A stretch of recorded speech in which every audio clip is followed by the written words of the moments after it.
Hello? Hello, hello, hello. Let's see here. I see there's been a poll redeemed. And I'm gonna make good on it.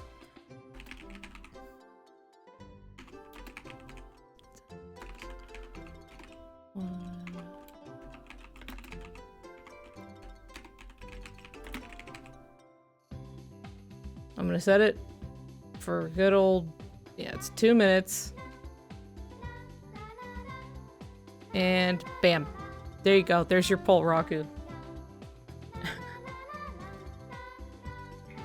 Should show up in your, in the chat.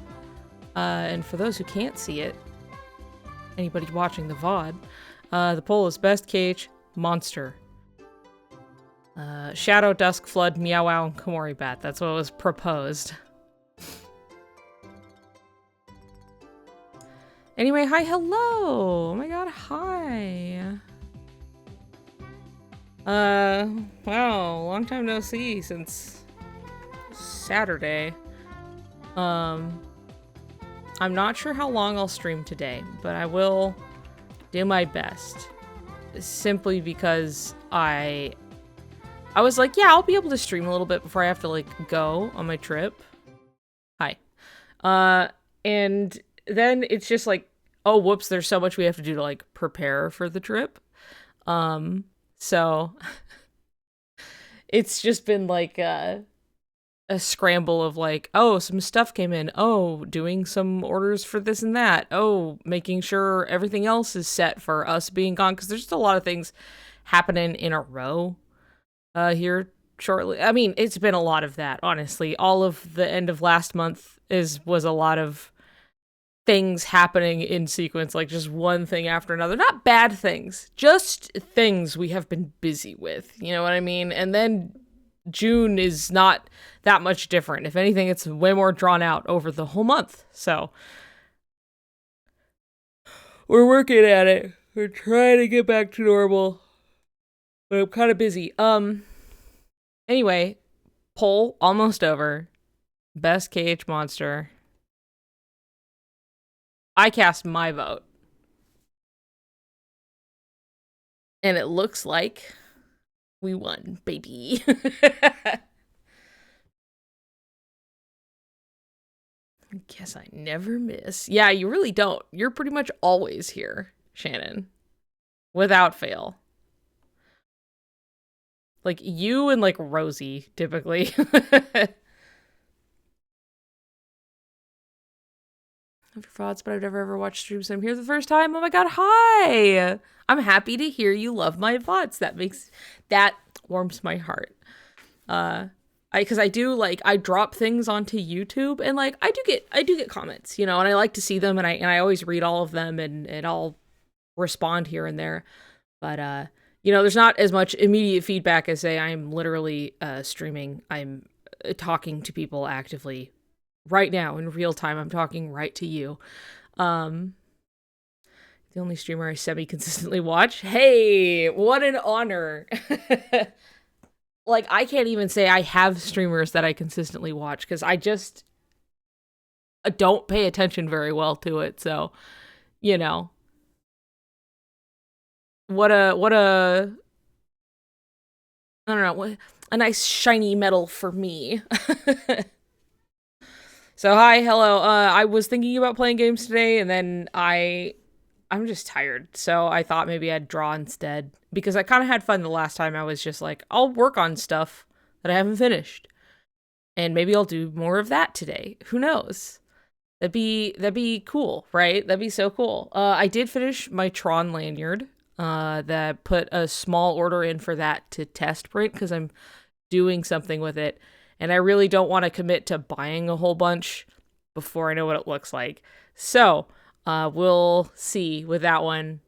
But hopefully I'll get it soon. And if it works out, cool, then I'll just immediately, like, order a batch and maybe open pre-orders and stuff. But that one got finished. That one that I was working on last time, that got finished. But I do have this. I'm not sure how much of the brain power I have to jump right onto painting. But I do still have Halloween Town Riku. I just have not finished. Like, I ain't over here drawn for fun in my free time most of the time. Like, I have not touched shit, basically, since you guys last saw me, so. But I've just been away from my computer for, like, 2 weeks. So, a little more than that, even. Working on Naruto Ninja-ifying some Cage characters. Okay. Working out some in-universe power carryovers and stuff. Felt playing games is a big emotional commitment. I finally reached Dream Drop distance, and now I'm going to take a break. Play 1.5 and 2.5 again on Steam. Hell yeah. I'm excited for the Steam release, but it's going to drop when I'm not here. I'm going to be in San Diego. So, give Lorium heals or not? What kind of a question is that? Of course, give Lorium heals. Here, hold on. Everybody wait. Everybody shut up. Hold on. I'm so to the side. I never realized, but the camera is really, like, over here. And my whole screen is over here. So I really have to... Anyway, 2 seconds. Let me turn off this because it'll look like shit if I don't. But,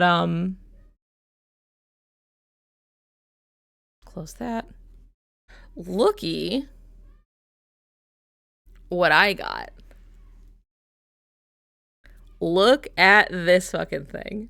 Look at it. I did not realize how see-through the stained glass part was going to be. But it's very like see-through. It's very light. Not in a way that you can't see it, you know, but just in person I was like, oh, whoa, this is very, I printed transparency on acrylic, you know? But, yeah, here it is. It's, here's the great fucking statue that everybody's been going goo goo gaga over, myself included. Hold on, maybe I can put some light behind it.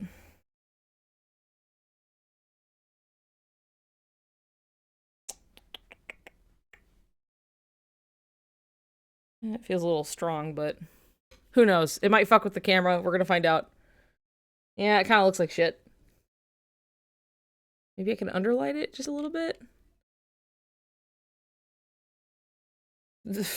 Doesn't do anything. Anyway, it's super cool. It looks good with, like, the light coming from behind, but you're just gonna get stuck seeing the reflection of my light setup in it. Anyway, it attaches, like, really easily. Like, on it, there's just one point of attachment, which hilariously is Sora's ass. What are you gonna do? But, see, here's the whole thing. Maybe if I, like, really cover it up back here, you'll be able to, like, see the detail on it. Give me this. Maybe this will help. Making it look kind of green, but you can see the image on it at least. See?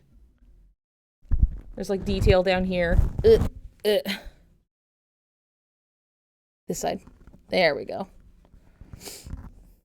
As I'm covering it up immediately, I was like, look at the bottom, and my hand's, like, right in front of it. But there's, like, oh, cool little crown detail in it, and the heart, and all this fun stuff. Let me get the fingerprints off of it.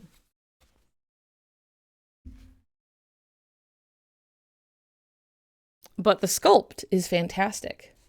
Look at him. Look at this guy. Also, dangly keychain. Your ship today. Fuck yeah, I'm excited for you to get it. You'll get to see how good it looks. Your damn self. Here's the other side. Don't look at me. Look at him. Look at him.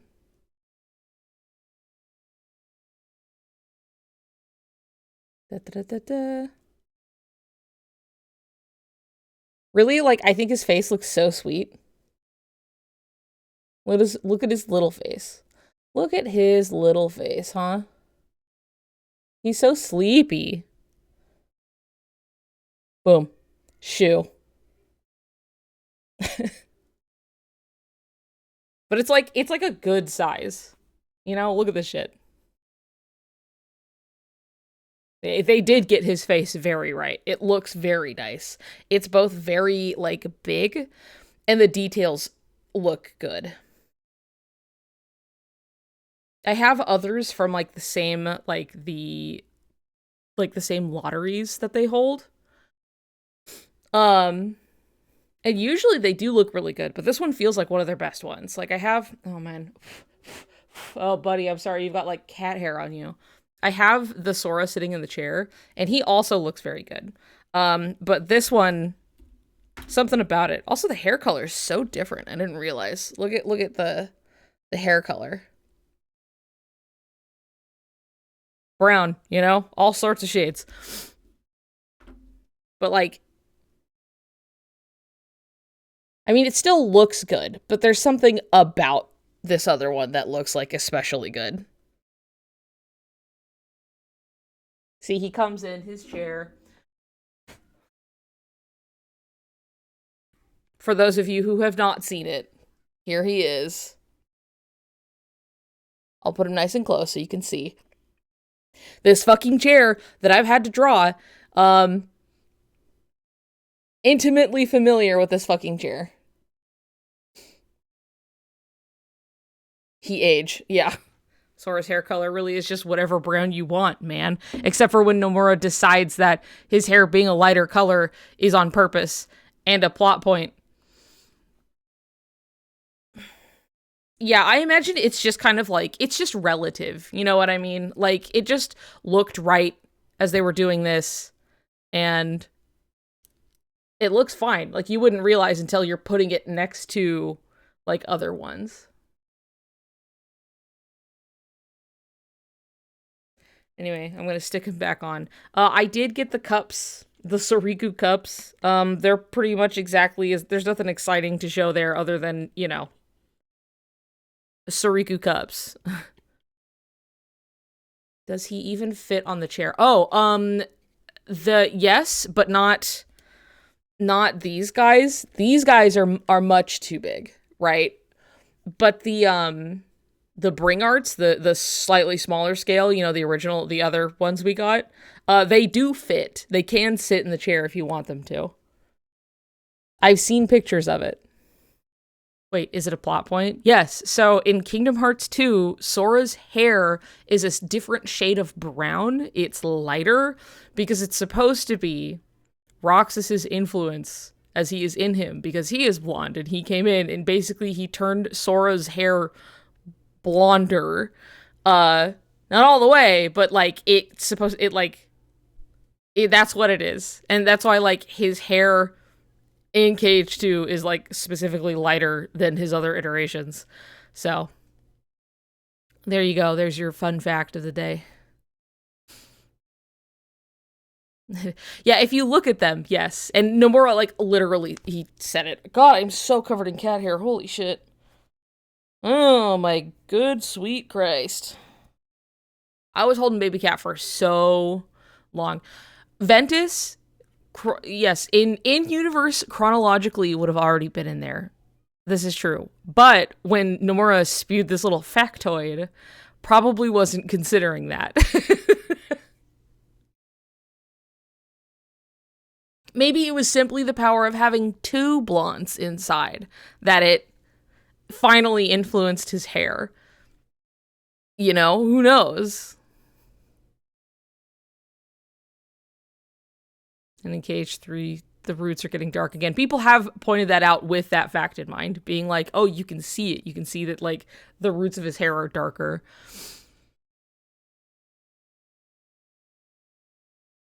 Roxas didn't want to be inside Sora, but he eventually settled down.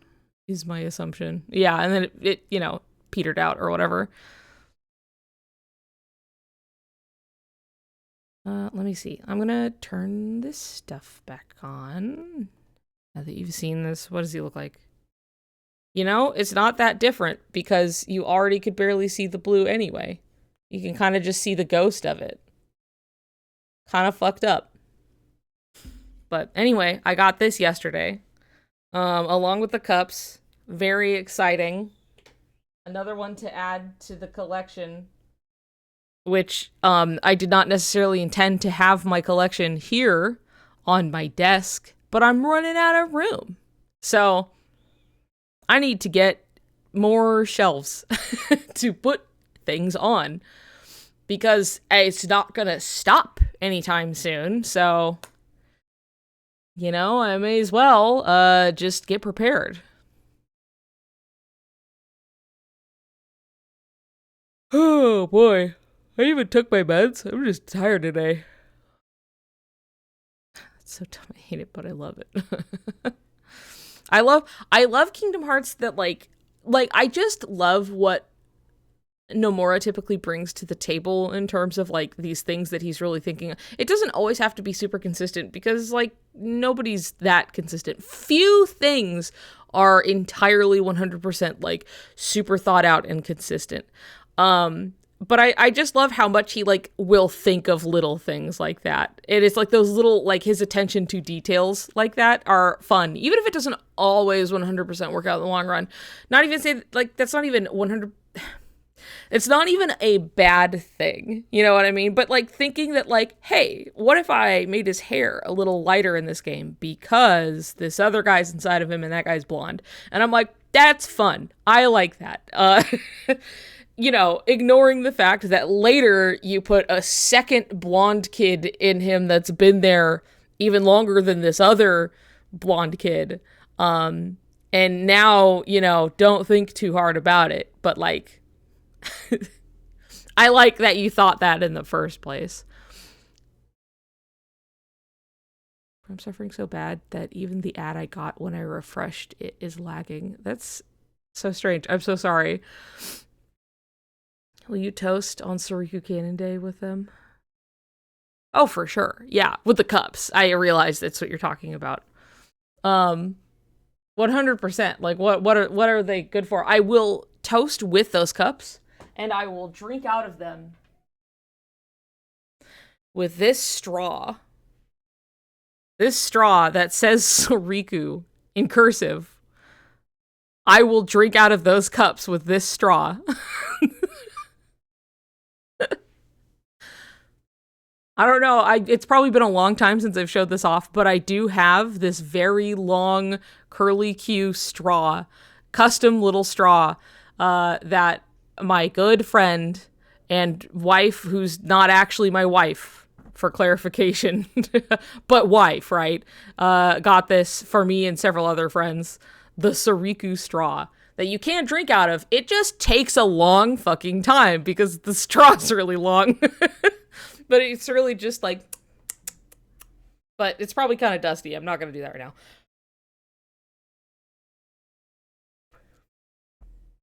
I mean, it's dusty on top, but anyway, here you go. I'm prepared for the day that happens, okay? I don't know where they got it. Like I said, it's a custom one, so you could make it be any word. Basically, you could make this be anything, and they made it like they just made Suruku and made like a few of them, and gave it to like amongst the friend group, right? So we all just kind of got one, and I have mine, and I have it hung up on my wall right over here, and I always look over and see it. And now I gotta remember how I had it hung up before. Maybe it wasn't that. Maybe it was. How did I do this? I should have like looked at it a little longer before I did that. That looks about right.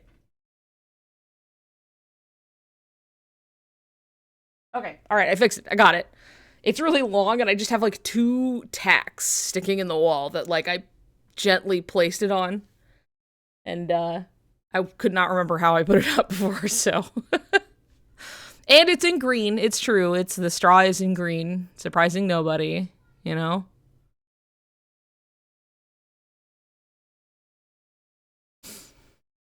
But anyway, point is, I'm prepared for the day that comes.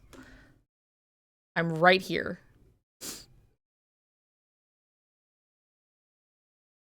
Ooh. Hold on. I was like, why is that so quiet? It's because it was playing through my speakers and not my headphones.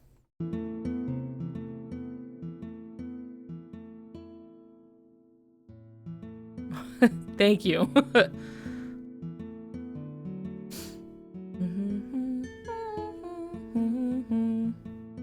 Anyway, yeah, of course. You'll never hear the end of it from me. So, what was I gonna say? Shit.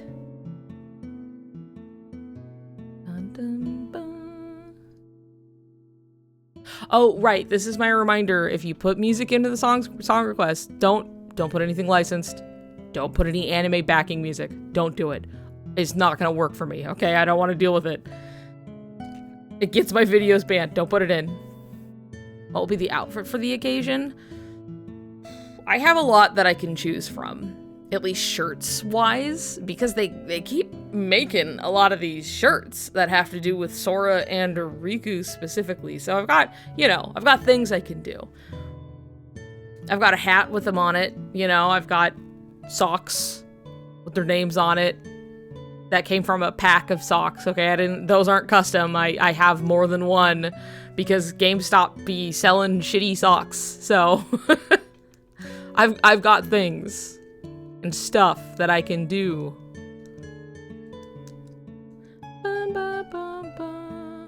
Yeah, of course. No, I'll stack it all up. Like, I'm gonna be really obnoxious about it. I'm gonna have fun.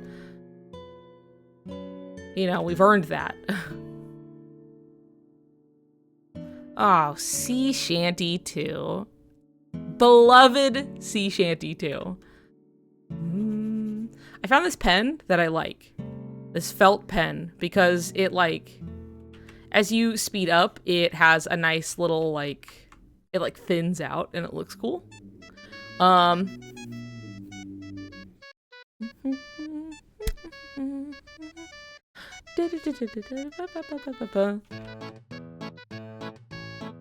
There we go. But the only thing is, so often, I'll get in there, and I'm doing little straight lines and stuff, but I'm like, unless you're going fast, it doesn't react to pressure. It's all about the speed of the stroke. So it looks cool, but, it's annoying, because I want the look.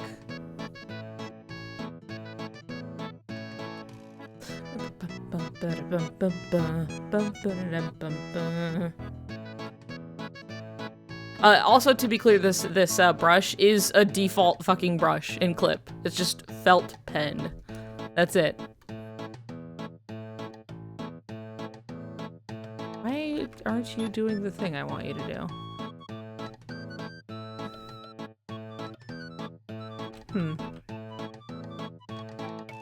But I also have a side marker tool, replacement.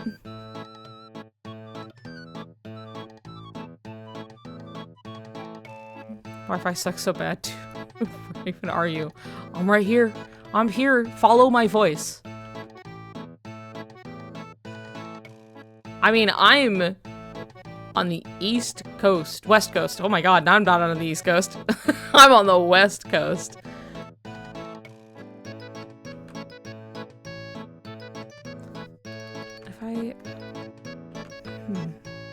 Oh, that's better. It's strangely pixelated, really easy. It's jaggedy.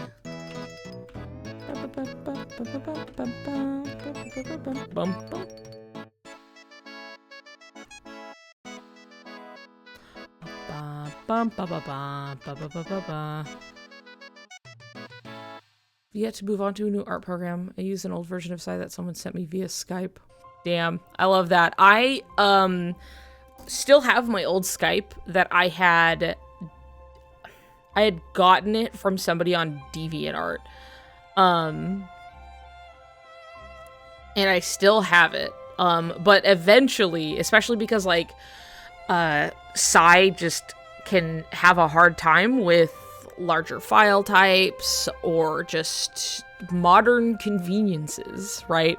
I did go and buy Sai 2, because this is my PSA, if you've enjoyed Sai, because it's a good program, it still is, I just have come to enjoy Clip Studio. It has its own problems, but I do like it. if you've ever enjoyed Psy, and you've more than likely gotten it for free because I feel like most people have, it's made by one guy, and you can pay him dollars and get Psy 2 in perpetuity. Updates are free, everything's always free. You just go to his one little fucking website. Like, you just get, basically, you just purchase like a code from him, and then you can just go download it, and he's kind of updating it all the time, and he's just one lone Japanese dude making Psy 2 by himself. So it's always like changing and updating, and it's nice. It's got a rudimentary text tool in it. It also recovers files for you. That's pretty sick. That's pretty cool. I have it right here even. But regardless, even if you don't even end up using Psy 2, it's not a bad idea to send the dude some money, because, like, thank you for your program that all of us have been using for forever at this point. But I do have Psy 2. I haven't updated it for a while because I've just been using Clip, but I turn this on instead, and then I turn that here. Here's Psy 2.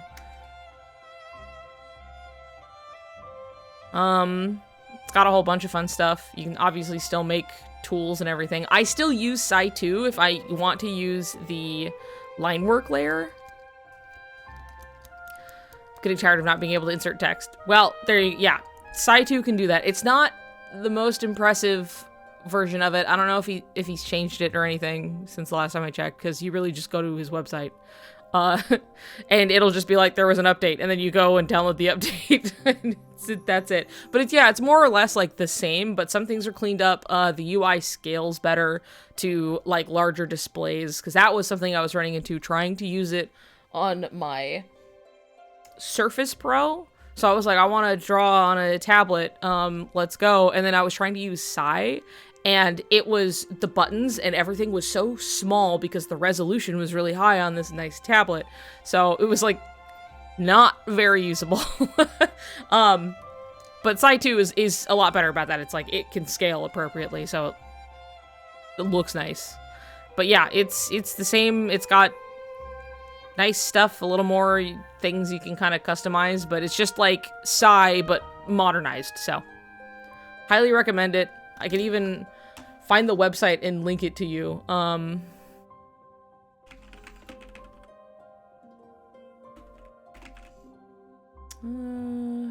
What the fuck is the website? There we go. Systemax. I mean, literally, if you look up Paint Tool Psy, you can find the website very easily. Development room. There it is. This is for Psy 2.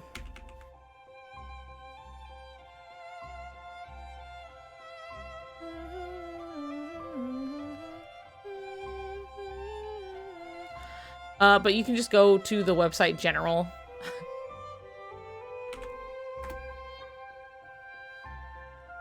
Because you can even download Psy 2 and use it for demo, like a trial version of it. The only thing is that, like, you can just go buy the code and then you can go put it in, and then it makes it, like, you know, yours, and so it's fine.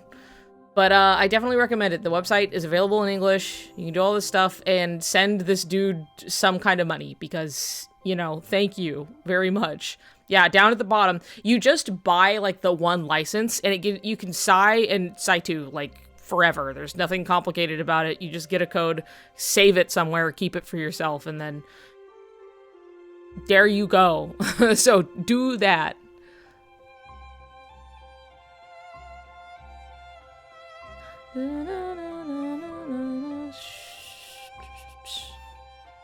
But yeah, Clip Studio is nice in that,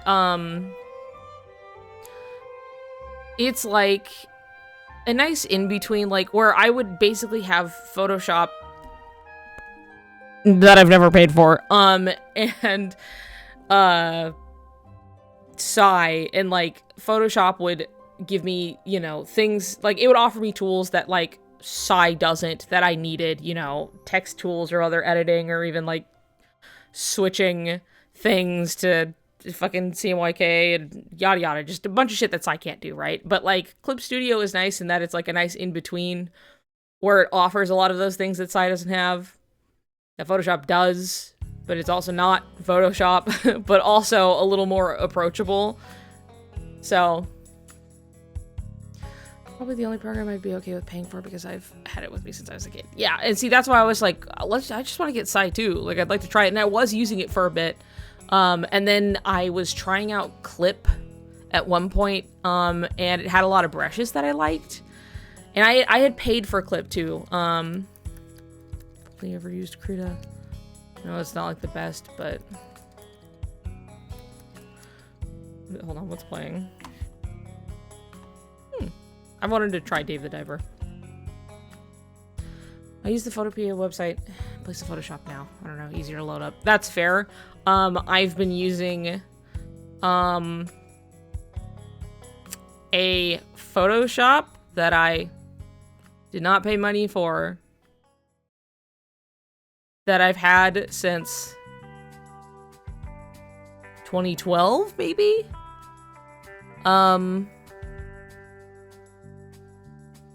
You know, whatever works, right?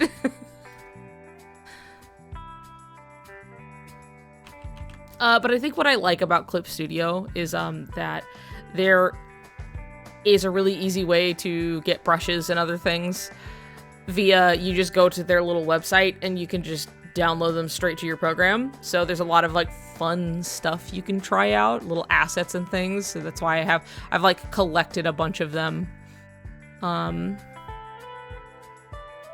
Noise. It's really big.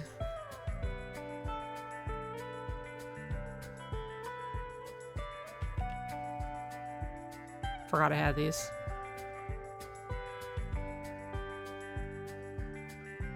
Woo.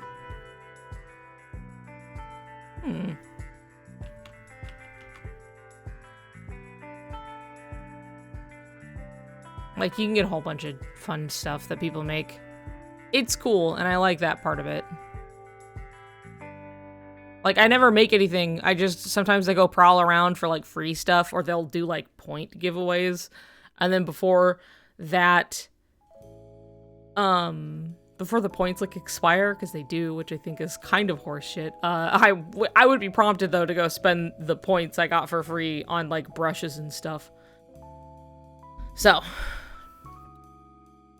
like, I sure hope that points that perhaps you pay for don't expire, because I think that would be awful. I think that would be horseshit.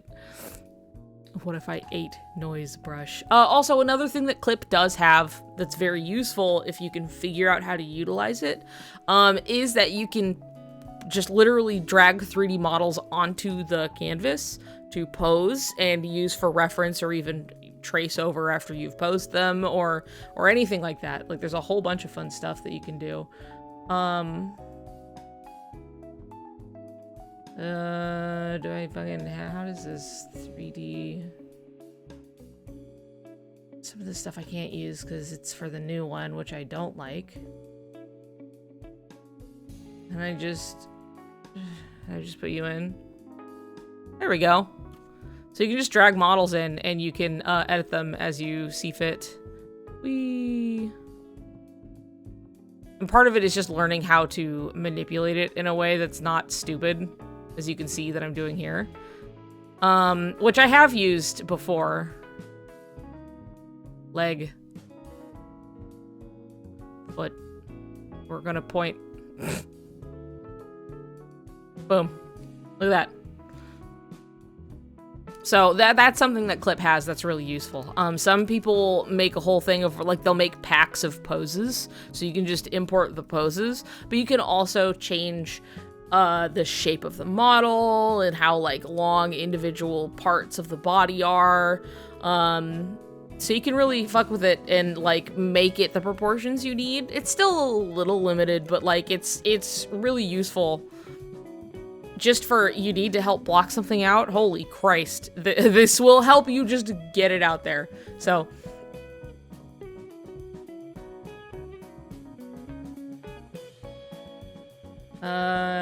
Just get out of here. Delete. Anyway, there you go. That's something that Clip does that's really useful. But like Clip is just good about like it just uses a bunch of file types. It's approachable, but like offers more than just Sai has offered. But honestly, Sai is still a really good program that's really good to draw in.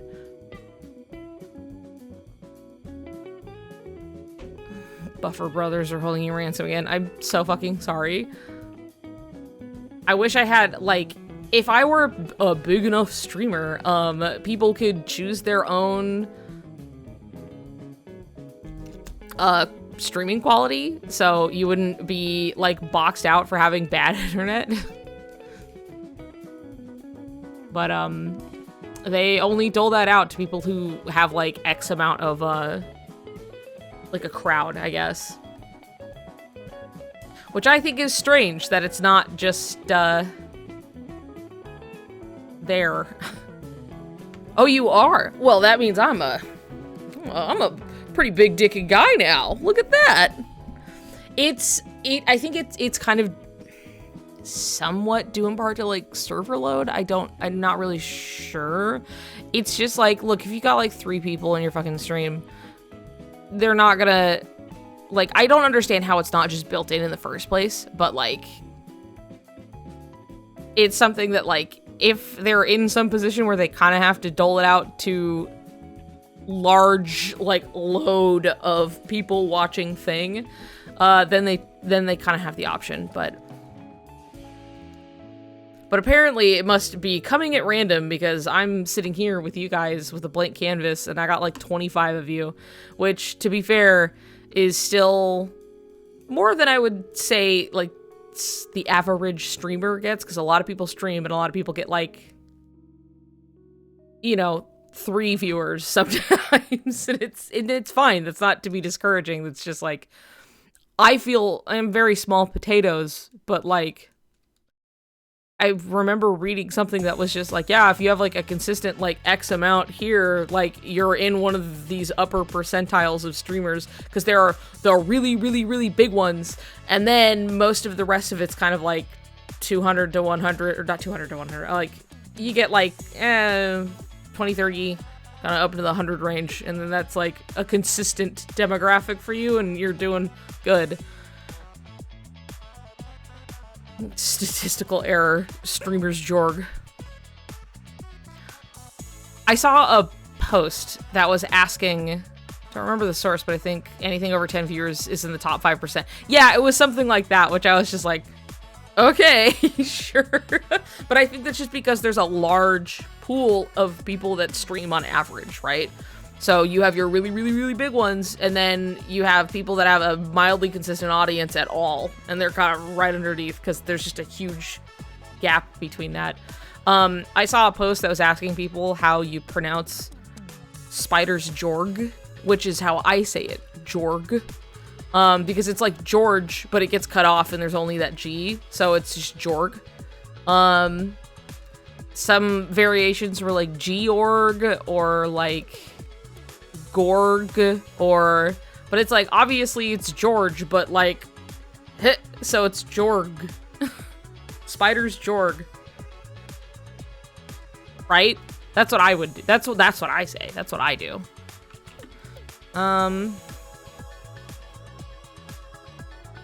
This is like too much. I need something.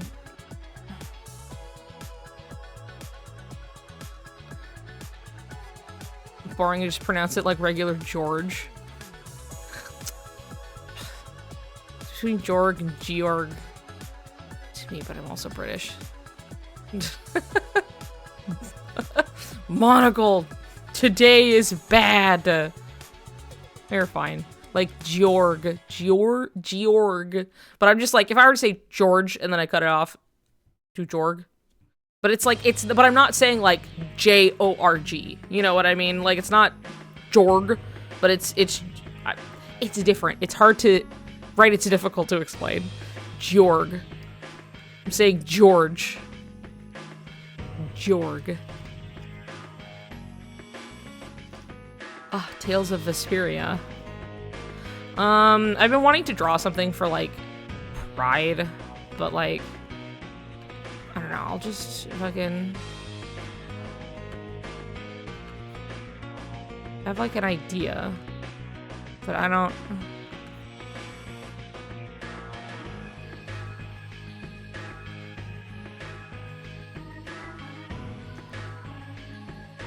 British is stupid and George is so, I don't know, George.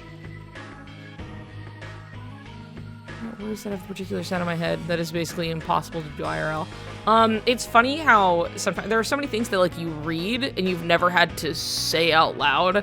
So suddenly it's just like, what was it? There was some abbreviation that was like, how do you say this? And I was like, huh. You know, I never realized that I would like say, like, I don't remember what it was, but I would like half say the word and then like whatever the rest of the letters were crammed together. It's regular George, but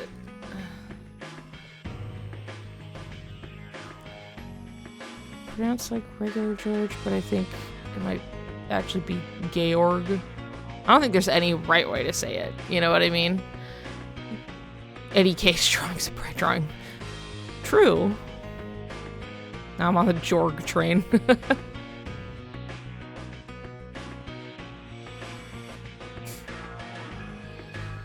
Do this so I can. I'm trying to lengthen the chat box so I can see. Like, I had it so short that it was just like shit's flying off and I couldn't read it. Anyway.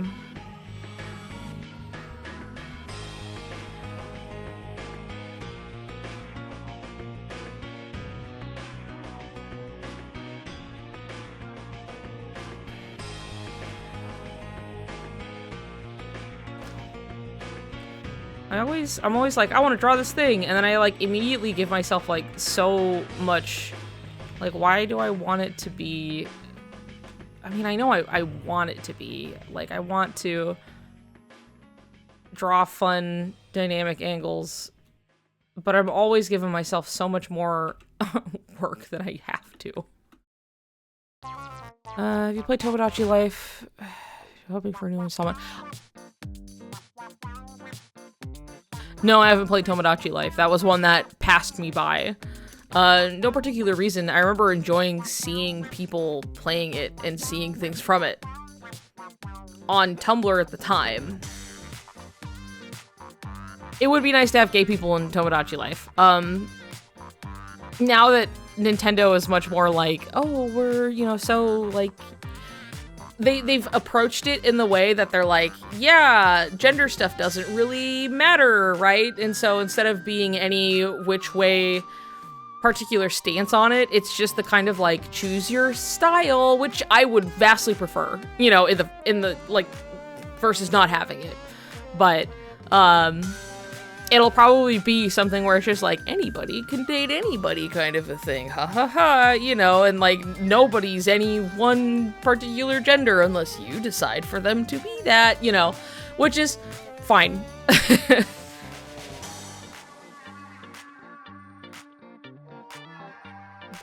Like in like 2000 and whatever, I don't know. Yeah, yes, they did.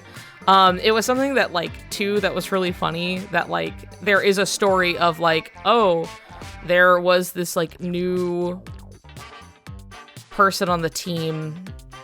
Again, take what I'm saying with a grain of salt, because I'm recalling that there was a new guy and they had kind of coded it in, but like they had taken it out, and this guy was like, oh, I'm gonna fix this really quick because it seems like, you know, this thing isn't working, like but it seems like it was here, so like just turned it on, you know, and was like, yeah, whatever, you know, gay people, woohoo, and it made it into a trailer without anybody noticing, and then everybody was suddenly like, oh my god, whoa, that's crazy, wow, so brave that they're doing that, blah blah blah, and then they couldn't back out of it.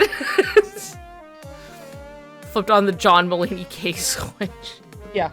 But it was something where it was just like one guy was like, oh, let me fix this. And then fixed it. And then it happened to slip into whatever trailer they had revealed. And then everyone was like, wow, ooh, you know, and they were like, yeah, you can be gay in this game. So, you know.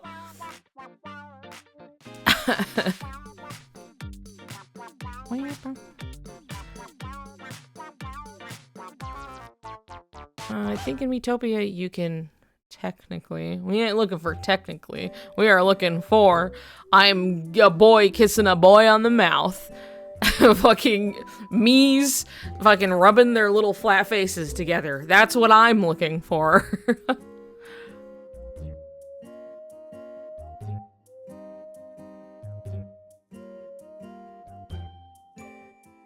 Or there was someone who had to kind of fight to even have it as an option, because otherwise flirting with someone of the same sex would result in a negative reaction. For The Sims? You gave Marley too much eyelash. There's never too much eyelash, you're fine. Don't worry about it.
Given a long retrospective video I was watching on it a bit ago, I'll have to find it. Yeah, I would be really curious about that, because it's just, like, interesting, like, just game industry history.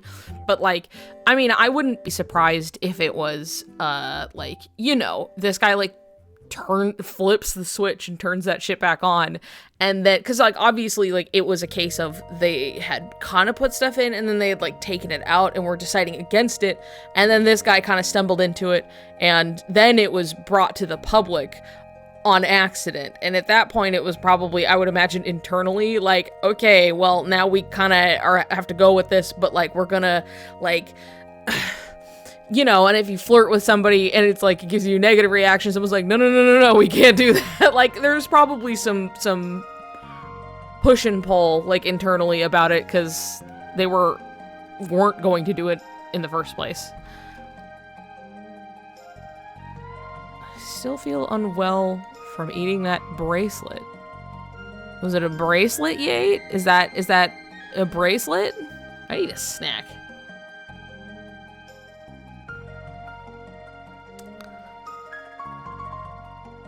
I haven't played Chrono Trigger.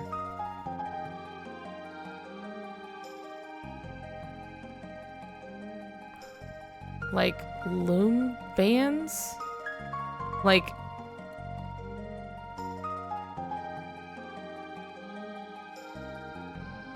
yeah, like a candy bracelet? Like, tell me you're eating food.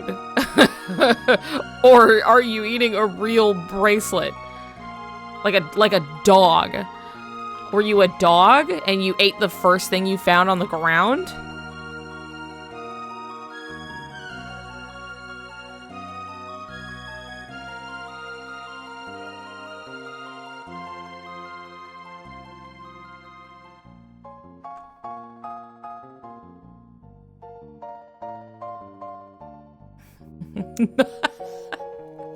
Okay, strong start. Not my proudest moment. Keep going.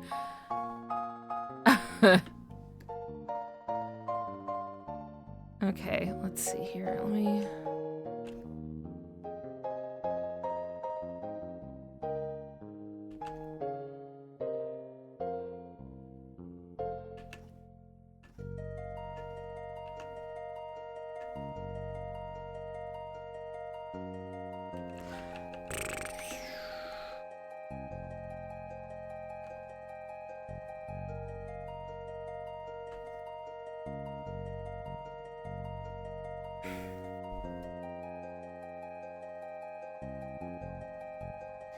Big gay crush for the first time ever. Aerospec. Didn't know how to deal with it. Ate a bracelet about it.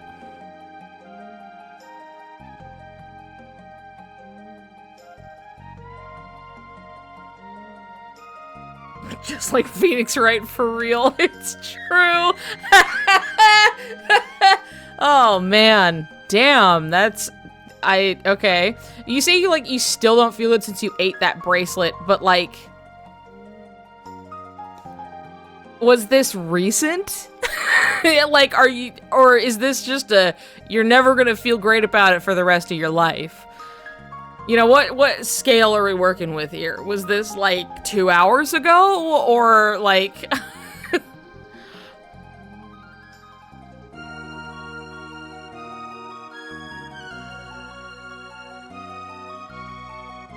or excuse me, one time I swallowed a penny. This is like 5 minutes. This wasn't even 2 hours. I gave you way too much of like, that was a generous read, apparently. 5 minutes before the stream started, a shining star of hope. Yeah, I would feel kind of bad too if I ate a bracelet like 5 minutes ago, you know, or at all.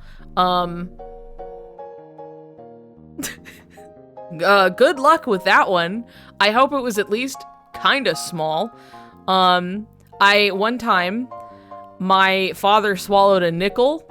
Nothing happened, it's fine, but like, I'm reminded of this, that one time my father swallowed a nickel when he just making some stupid joke, right? It was just me and him, and he was like pretending that he like made it disappear. By the way, I was not like a child when he was doing this. Like, I was at least like 13 or 14. And he was just really playing. He was like, ooh, ooh, my magic trick. And he like had put the nickel in his mouth and would try to keep talking to be like, no, no, no, no, you know. And then eventually he swallowed the nickel on accident. And he had this, he was like, am I gonna be okay? You know, and I'm laughing my ass off, but like he calls some like nurse hotline to be like, I swallowed a nickel. Am I gonna die? And then the nurse was like, I can't answer that. You should call a doctor. And then he was like, that doesn't, what do you mean you can't answer that? But the thing is, if he had just asked, hey, I swallowed a nickel on accident, like, what can I expect? She probably could have given an answer. But the fact that he said, I swallowed a nickel, am I going to die? The nurse over the phone cannot say, you won't die, because then if he dies, they have a sticky situation on their hands, right? Or even if you're to say, like, you will die, and then, you know, they don't, but they're like, you caused me, like, undue stress, duress, you know, whatever the fuck, right? So, like, it was something, but it was really just, oh, I'll just call this nurse hotline and ask. And then the nurse said, I can't answer that. He had to get off the phone, and my dad's there like, what do you mean you can't answer that? Am I gonna be okay? He was fine. He was fine. Nothing happened. He passed it whenever, you know, who knows the fuck. Made jokes about, like, maybe one day you'll hear a little clink of change in the toilet. And, you know, maybe one day you'll hear the same. It'll be a whole bracelet, but, like, you know, you really just, like, took a dose of microplastics, except for they were, like, macroplastics. They were, like, big. But, you know, breaking it down in the stomach acids, that's free microplastics. You're really just getting ahead of things. Somebody ate a bracelet, like, 5 minutes before my stream. That's what they're telling me. They were experiencing feelings and ate a bracelet about it. That's all they gave you? You know, yeah, more or less. Yep. I'm telling everybody. Yeah, I can't believe no more my dad ate a nickel. I saw that penny, I was in like 6th grade. No, my dad was a full-ass adult and a father, if that wasn't clear. Was it named Philip?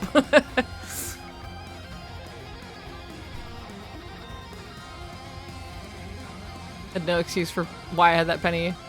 in my mouth. Well, you were like 12. That's the excuse. You were like 11 to 12. At least my legacy will be shared. Well, if you never come back, we'll know what happened. I can't tell you what'll happen, but, like, we'll figure it out.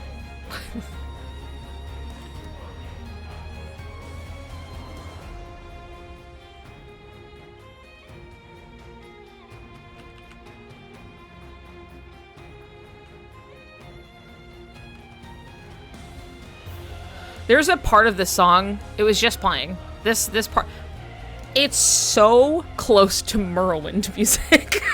And this keeps haunting me. I don't know what it is. I have run into so many things recently where I was like, is that Morrowind I'm hearing? And then, like, is that a sound effect from Morrowind I'm hearing? And it keeps happening. I was smart for a 12-year-old. You swallowed a penny. So, anyway. Morrowind. It's like Morrowind. It is, you know, if you know Skyrim, Elder Scrolls, Morrowind was before, it was Morrowind, and then there was Oblivion, and then there was Skyrim. I never really played them much myself, but I had friends who did, so I was around it a lot.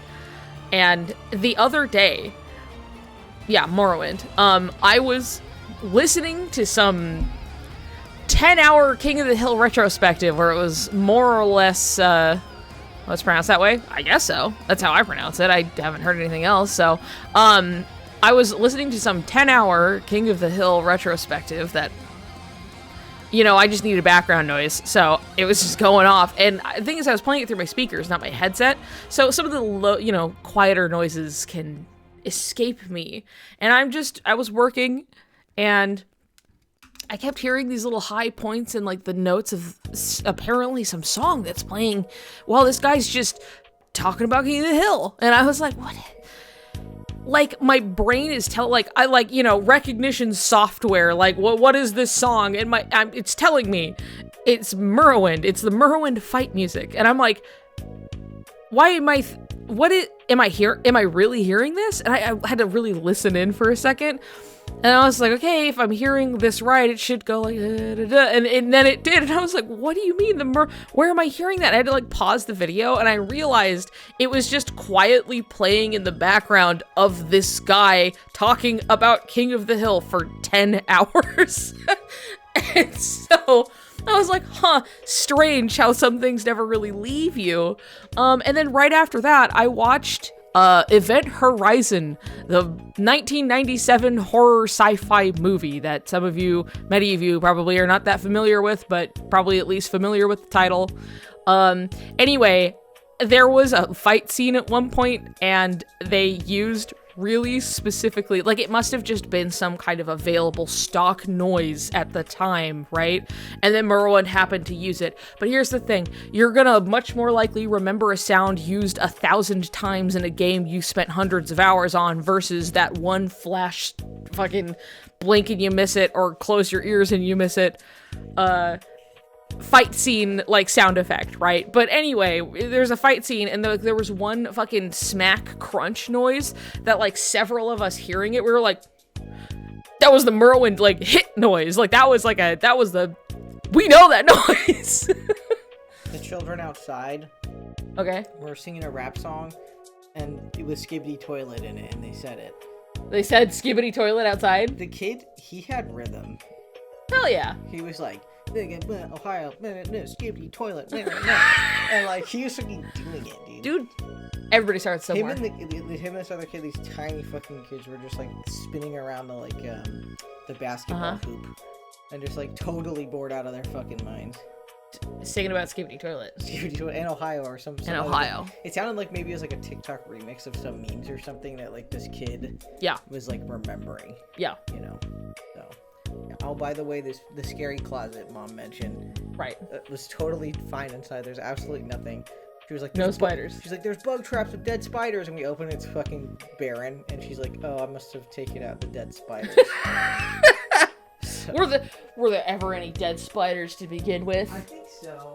We found a lot of Right. It's nice in there. They like it.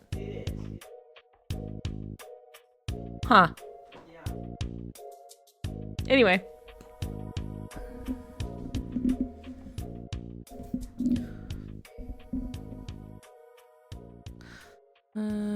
Let's see. The way that happened to me with a Vocaloid song called Mind Brand. I was binging just Nostalgia Critic vids years ago.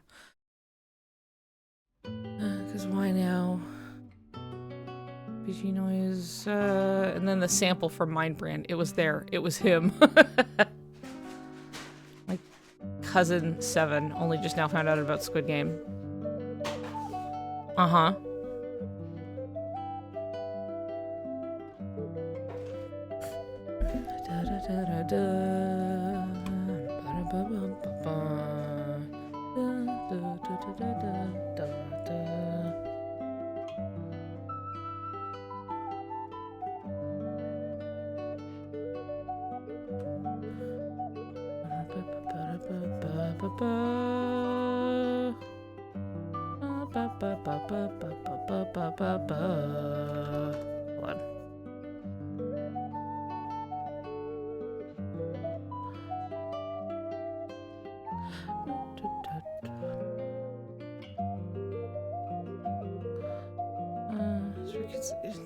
Go back to Neopets.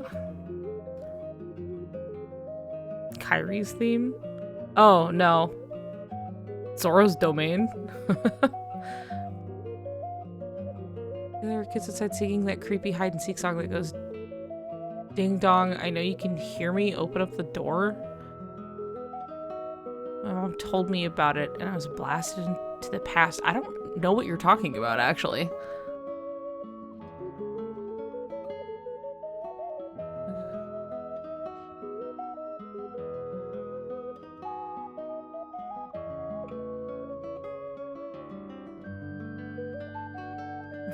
Maybe I'm just old, yeah.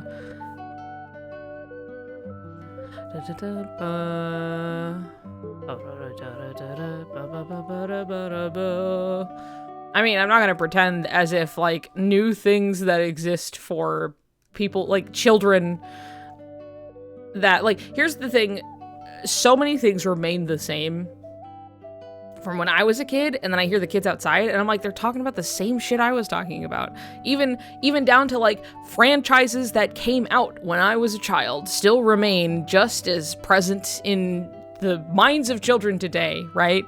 You know, I'm hearing children going Kamehameha outside, and, like, some things don't change. Some things just don't change.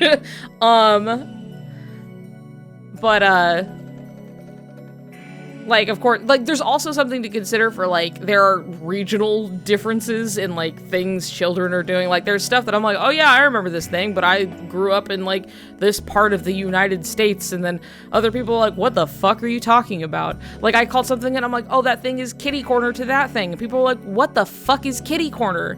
And I'm like, it's something that's, like, usually adjacent to, but not directly next to, so consider, like, diagonal, like, we would play Foursquare, right, and we're bouncing our ball, I'm here, this is kitty corner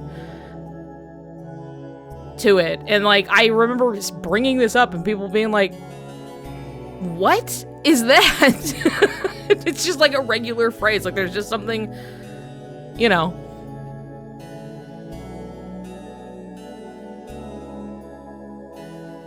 It's wild that kids are getting into horror stuff, though. Couldn't get into it in late teens because it was too scary. Kids long for horror, always. It just depends on, like, what's available, and I think something, like, now that we have things like Five Nights at Freddy's, that's, like, approachable horror for, like, children, if that makes sense, which isn't to say it isn't scary, but it's something a parent would be like, what's that silly mess, like, you know, what is, like, it's something a kid could get away with, like, getting into, and it's not immediately like, maybe this seems a little too old for you, Timmy, you know, so, like,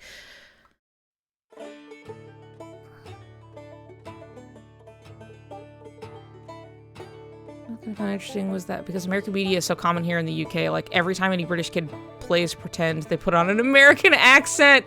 That's so funny. That's fascinating. That's really funny, but also so fascinating and something I never would have considered, because it's just like, yeah, sure, take our fucking cartoons, and so everybody's watching, they're like, I'm gonna be so-and-so, and then they just start speaking in an American accent. That's really funny. Rainy days at school always meant Foursquare. It was always super fucking hype. For me, it's always been Catty Corner. See, look, there are differences, and I think Kitty Corner is derivative of Catty Corner. I remember looking it up one time because it came up and people were like, what the fuck is Kitty Corner? And I was like, so I had to go and look it up, and it's like, it's because there's Catty and then like kitty cat, and so there's Kitty, and then like I thought, I don't know how much, because like some people do spell it, but I thought it was Kiddy, like, you know, Kitty Corner, right? Either way, you know, whether phonetically, if it's kitty or kiddy, you get the idea. It's like usually a diagonal adjacent something. So.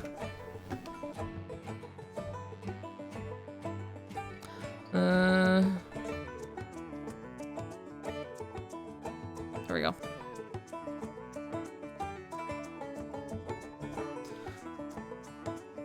Because I'm getting into like Security Breach, but man, OG FNAF is scary to me. The ambience is so good. Hello Neighbor. Yeah, Poppy Playtime, Benny and the Ink Machine as well. Stuff like that, right? Where like there was really like an era of this type of horror launched with Five Nights at Freddy's. Mascot horror, yeah, I think that's a good way to put it. That like is approachable for like it's like kids, but especially like pre-teens. You're like 11 or 12 and like this is the coolest shit you've ever seen, because there's just a period of time between like you are a kid and you're having fun with cartoons, and then, you know, your brain is just a little more developed and you just want something a little more complex. And then most like American cartoons don't offer that, which is why every kid ends up watching anime instead. Because it gives you a little bit more. But at the same time, you hit this age and you're like, oh yeah, like I'm different. I want to look at etchy stuff, you know. I'm not some goody two shoes or whatever. You're just fascinated with horror one way or another, right? But a lot of that comes up just for the sake of being different. But like the kids, they crave the edge. They do. That's why you hit middle school and every middle schooler is simply terrible. But like, you know, we were all there once. And you make it through. I like horror, but limited. Too much is bad for being balanced. Yeah, I mean, I was also fascinated with like spooky, scary things as a kid, and like I still like spooky, scary things. I really do. Even though I am I can't play spooky, scary things. I can watch spooky, scary things, and it's like it doesn't affect me. Depending, there are like a couple that have, but usually not. Loved watching drunk guys play Slenderman on YouTube.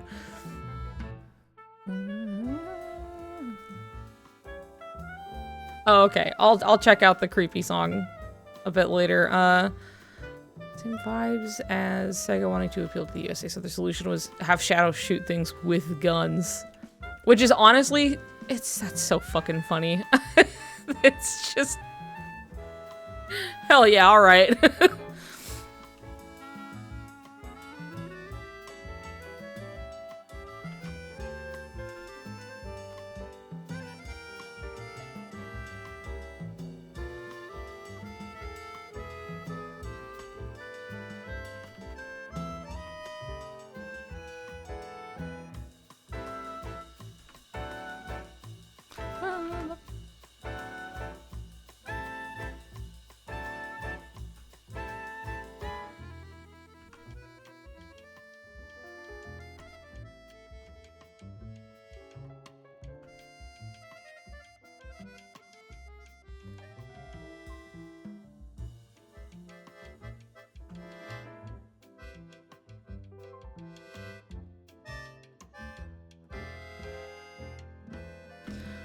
Let's see here.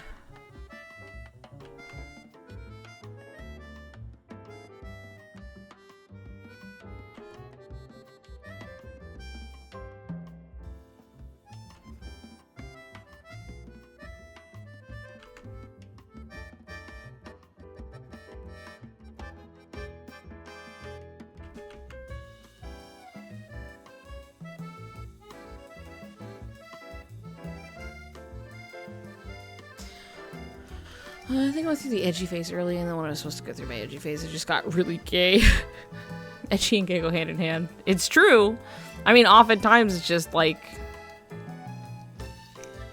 I think a lot of these things are just kind of interlinked in a way that, like, I feel like you're just, like, you're getting older and, like, you're still a child and you're still ignorant to many things in the world, but, like, you are much more aware of how things can be unfair and...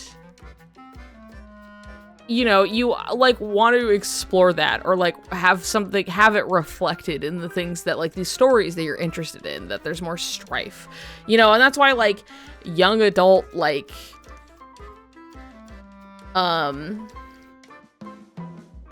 just, like, that's why, like, YA novels are kind of just are like they are, because, dude, kids they want to explore the stuff that they know is there, but they don't know how to, like, explore it, or how to approach it, or deal with it. Like, we were going through Animorphs, and it's been a bit, we need to get back to it, but, like, Animorphs was something, I'm, like, a child, and I'm seeing Animorphs here, and everybody looks at it, and they're like, the funny cover with and they turn into the dolphin?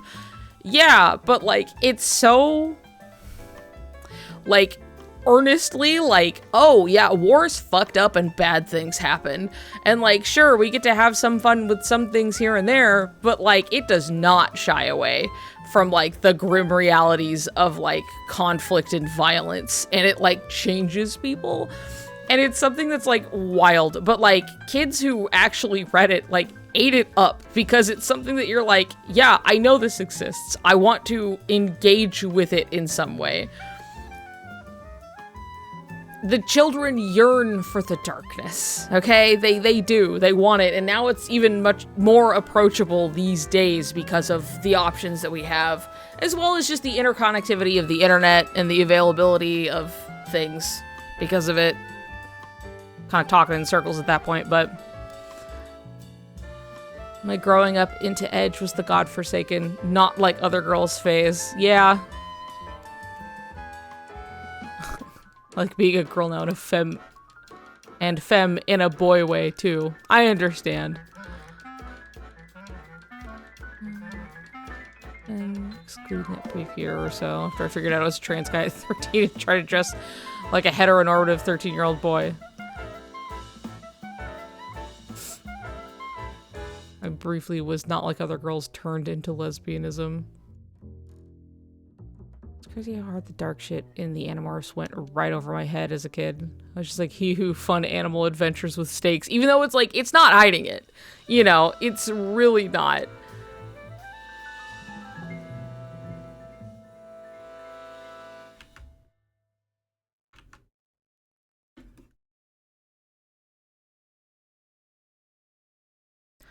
Let's see.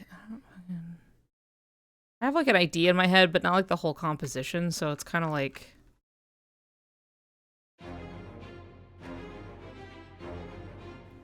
kind of difficult to...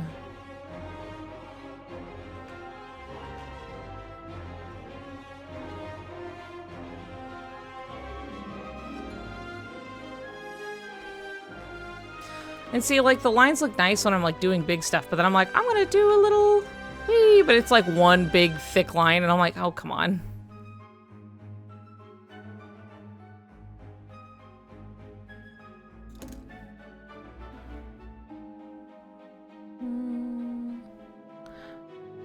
Heteronormative male fashion is criminally boring to a hostile takeover of whoever's in charge of it.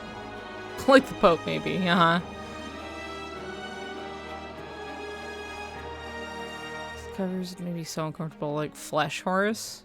Yeah, here's the thing also in Animorphs, they do not, like, shy away from the fact that the physical just actually transforming into a creature is incredibly disturbing and uncomfortable. Like every fucking book, they really take their time to describe like transforming into whatever animal. And they're like, yeah, it's just like I could hear my bones grinding down and like this, you know, whatever, like a something shooting out of my face and I'm shrinking and like all of, and it really goes into it being really uncomfortable and freaky and weird, and they've kind of gotten used to it, but they never stop reminding you.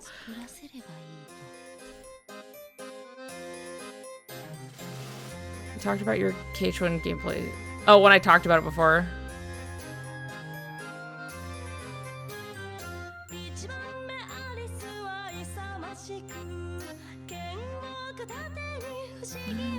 I grew up with How to Train Your Dragon, which wasn't edgy, but it didn't try to shy away from it. Yeah, it has some, like, maturity to it, I think. God, no clue what Animorphs. Is it like Ninjago? No.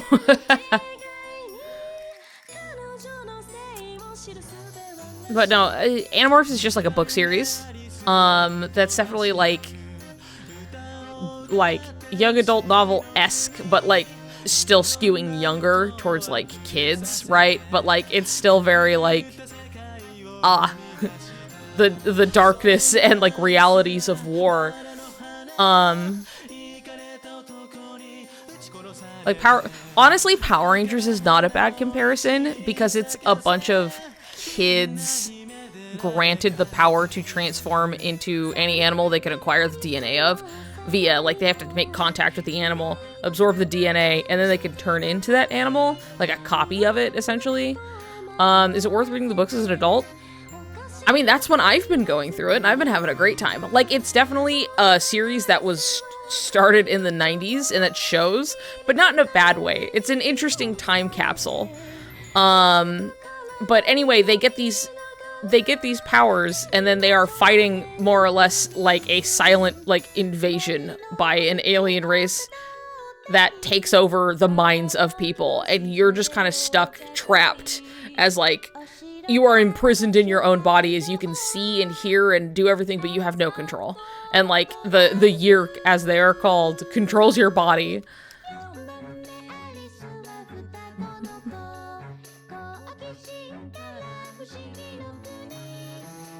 I've heard it still holds up, but I can't confirm as I haven't read them since I was a teenager. I mean, I would say so. I would say if you were genuinely curious about the Animorphs, go read the Animorphs, because also the author is, like, really cool and very, like, queer, positive, and friendly, and I think has a trans kid.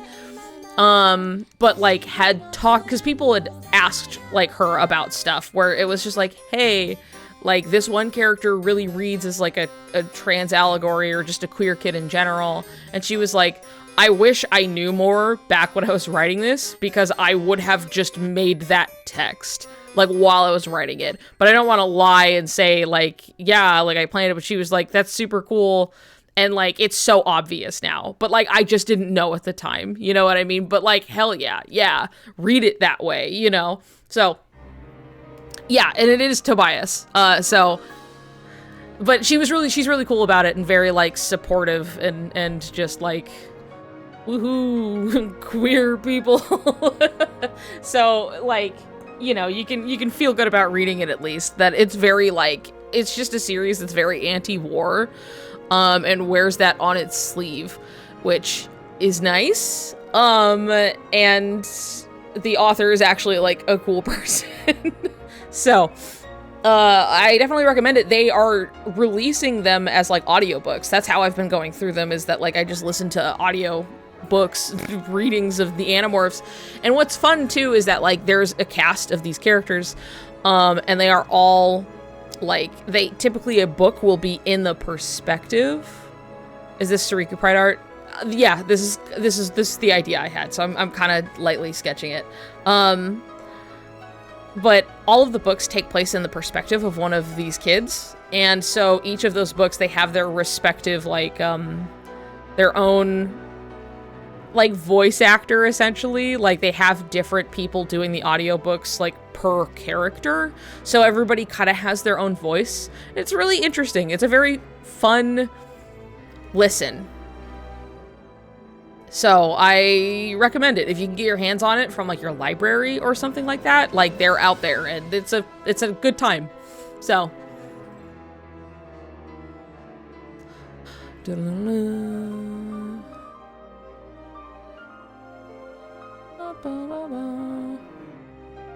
it's a good way to do an audiobook for that series. Yeah, it's also something where it's like the books themselves are written very simply because, you know, they're kind of aimed towards like kids.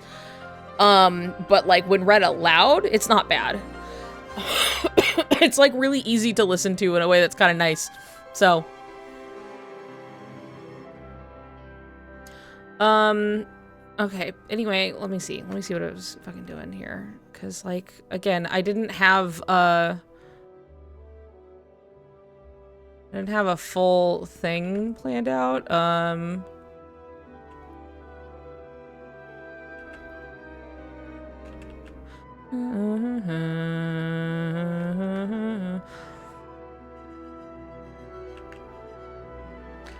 Because I wanted folding cloth and this to be, but I haven't drawn in a bit, so I'm kind of.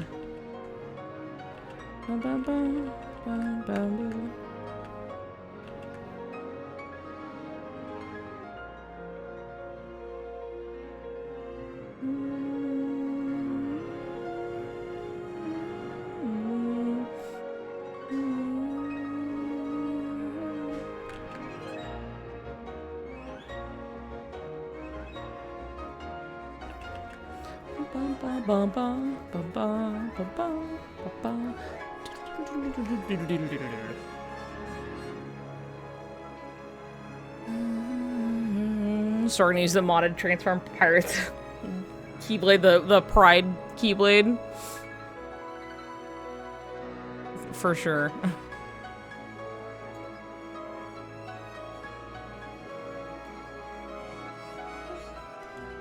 So I put down and work on my own Pride Month drawings because Brain's being a dumb toddler. We'll do it right now. You're talking about it, and I'm streaming, and I'm drawing. So, like, right now. Just do it right now. I'm telling you to do this right now. One of the few tricks I had kind of learned to work with my brain was that if I thought of it at that moment, to act on it almost as soon as you have the thought, which can come across as really impulsive, but like so often will I have a thought of I should do that thing and then I don't do that thing, right? Or I'll just forget, or I go, well, no, maybe I should do this other thing first. Like if I'm remembering to do it right then, I'm just gonna like get up and go. Which sometimes you can't just get up and go, and that's kind of a different problem. But like it's one of those things where you know, you're like, oh, I should do this. And I'm like, then do it right now. You remembering and thinking about it is enough of a sign out of any to just actually start doing that thing.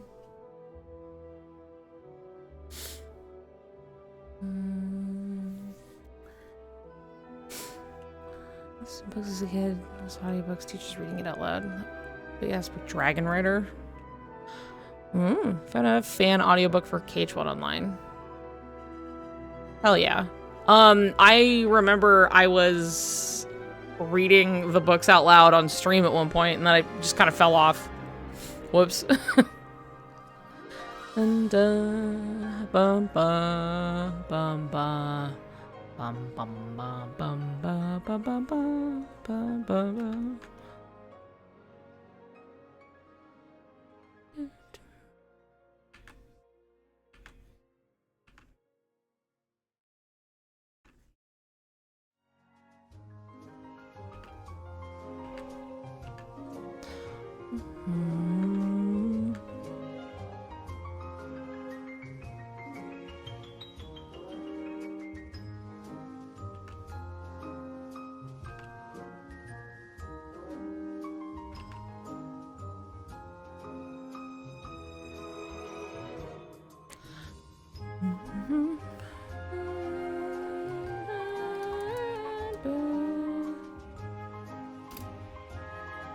Book club could actually be fun. Imagine read aloud in the Discord. Yeah, that would be fun. Part of like why I stopped because I wasn't sure. If I were to in any way like I'm reading a book out loud, which is a book that optimally they want you to buy for yourself, and I'm essentially giving the content away for free. Can definitely garner ire from publishers. Let's put it that way. And so I wasn't sure where that was going to land, but I was like, I'm a little baby streamer. It's not like it's going to be a big deal or anything. But then I forgot to, like, save the readings I had done, so I kind of lost the steam to keep going.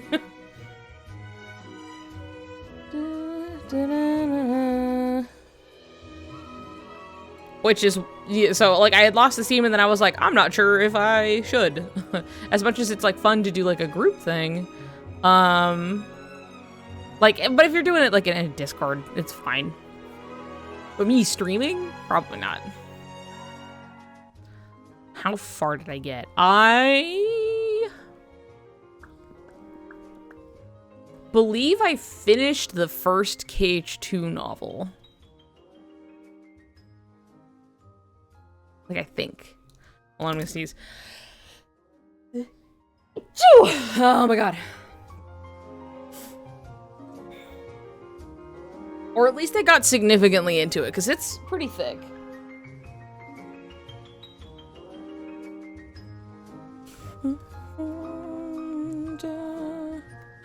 Oh my god. I really gotta, like, hold on.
Audio reading while I read along helps.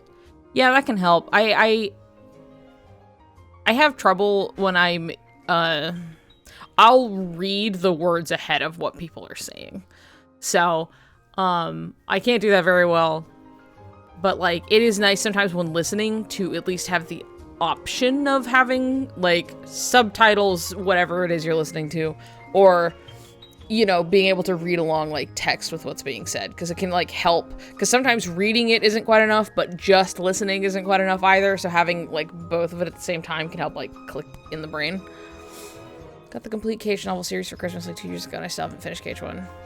So damn, I used to read books like I needed them to live. Me too.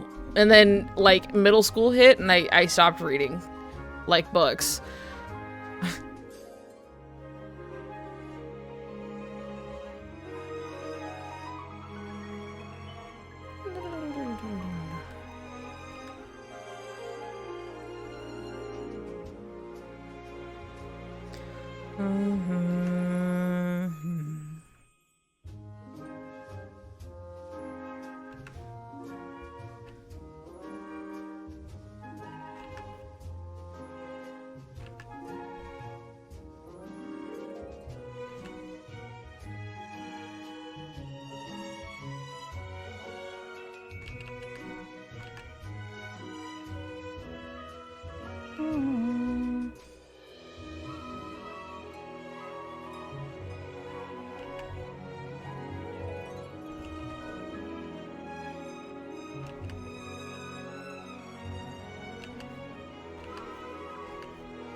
Hold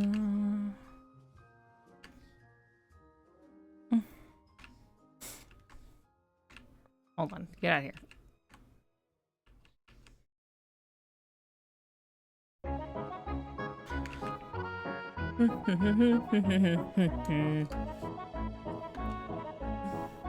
People always say middle school is the worst thing ever, but I still don't know what it actually is. I just wrapped my head around freshman, sophomore, junior year.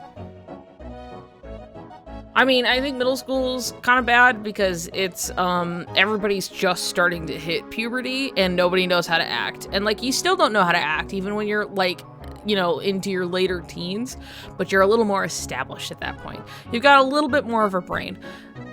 Even then, that said, high school kind of sucks it also, and then, you know, the thing is, as somebody who's been out of that for a while, you know, I'm sitting here, I am now 32 at time of recording, and you look at, and I see, and someone's just like, I'm 19, and I'm an adult, and I'm like, you are a baby, you do not know what you're fucking talking about, and most of the time, and you're gonna get past 19, and you're gonna get into your 20s, you're gonna be like, what the fuck was I on about? Like, 19? I was an idiot. Like, I'm so stupid. Like, it's not always the worst, but, like, it's just one of those ones, they're, like, these key ages where, like, you're so that age, and you get past it, and you go, boy, you know? Double your age. Time, baby. It keeps on rolling. Dun, da, da, da, da, da, da, da. Middle school's way worse than high school. High school is bad, but people don't care enough to bully you as much. Yeah, and that can kind of depend, but middle school is like, you're still like idiot child brain, you know? But now you're getting all these weird feelings and everyone's like, things are changing, and also people are so mean because you're still like child mean, you know what I mean?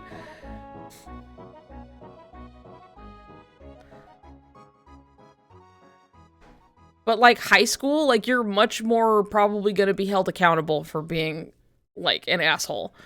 Not always. But you're much more likely because you hit a point where you're like, you should know better than that. Fucking, no, you know?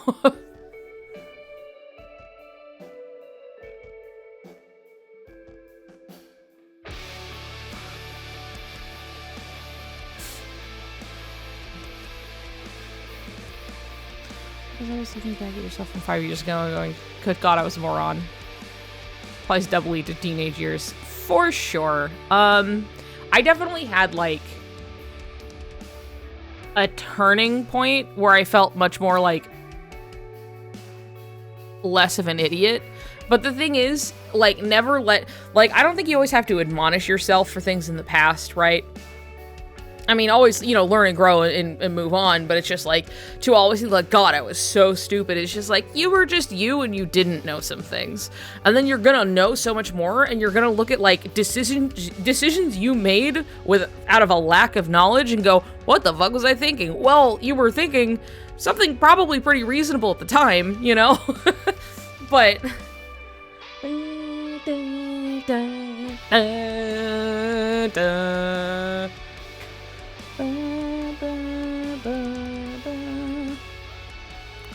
But never let go of the fact that, like, you will always, like, you're just always gonna be learning new stuff. Never think you've made it. I'm done now. Like, always assume there's shit you don't know, because there always will be. Yeah, I think that's fairly common to be, like, way too, like, you can really understand and get a grasp of things at a really early age, but also you are literally, like, you're sitting there and you're, like, 12 years old and you simply have not had the life experience to compare it with other things. That's often why children are so fucking mean. Because they just have it, they're like, I can just do something, and, like, there's no realization of consequences. You know, or even if they like that they get, like, some kind of reaction out of it, like, you don't know the lasting damage you're doing to other people. You're an idiot child. Let's see. 12, 14, shall we? Hi. Look at the bottom. I'm not seeing mushroom look like this. You see? Oh. Yeah. It's just how it is. I think it's just going, like, a certain way. It's, like, really short. Mm-hmm. You know? Yeah. Mushroom. He's fuzzy. Yep. Maitake. Maitake mushroom. From the Mushroom Guys. The famous Mushroom Guys. Mm-hmm. The Sparrowhawk Farm. Not sponsored. Should be. Should be. And I say growing, I don't mean necessarily metaphorically. Like, sure, physically, you're going to stop at a certain point, right? But, like, as a person, which isn't necessarily metaphor, like, you will grow and change and become a better person, hopefully, as you grow. You can slide backwards. People can become worse, but, like, you know, just never let go that, like, you know, I'm sitting here where I'm at, and then, like, 5 years ago was, like, sure, I was doing much better, but there was stuff that even then I was, like, I wasn't doing this or that, and now that I do those things, I feel like, how could I not have? It seems so simple. Statement of fact, teenagers are stupid. I was a stupid teenager. In 5 years, I will know new things that will make present me look like an absolute maroon. It's kind of beautiful in its own way, for sure. It's true. But yeah, my advice is just don't stagnate. Always be growing, okay? Be open to change. Be open to learning new things. You can do anything. Don't stagnate, though. Don't think you've seen it all, because you haven't. There's physically no way. It's mad to me that Americans finish high school at 18. When do you finish high school? I mean, obviously, like, 18 hitting, like, adulthood kind of a thing is, like, definitely a Western thing, but 16? You finish high school at 16, you're out?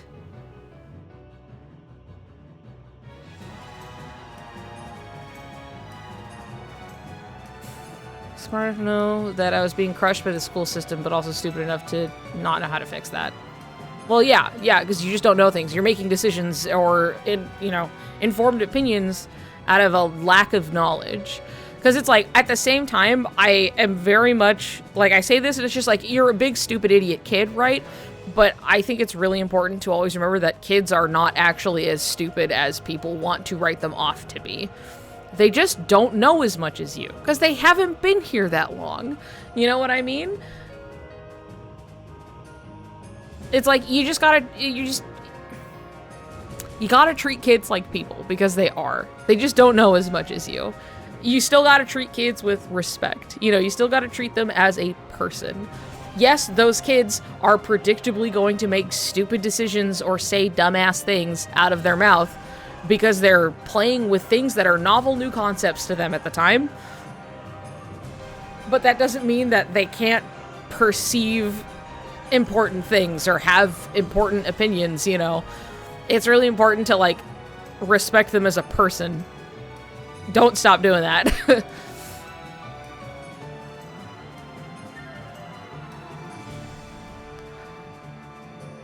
Dropped out at, I think, 17. I physically and mentally could not handle finishing high school. Hey, you're not the only person I know. I know people who dropped out of high school and then went back and got their GED. So, it happens. College, let's see. We have college, right? Okay, college in 6 numbers the same as university. Mandatory, 3 to 4 subjects. 16, 18, then you take 4 exams at the end. Huh. Oh, you finish high school. Well, good for you. Hell yeah, get out. I was a stupid teenager, but I was kind of wise behind my years, but still nice. When I'll have knowledge, of open-minded. When you have nothing to take away from you, knowledge is power. Knowledge is power. And I think patience towards other people and kindness go a very long way. I mean, know your own boundaries and know how to keep people from pushing on those, have those boundaries. That's important. But also you'll find that everybody else is just bumbling around in the dark like you are. So, like, a little bit of kindness and a little bit of patience with other people goes a very long way. Like, whatever kindness and patience you would want someone to afford you, give that to other people.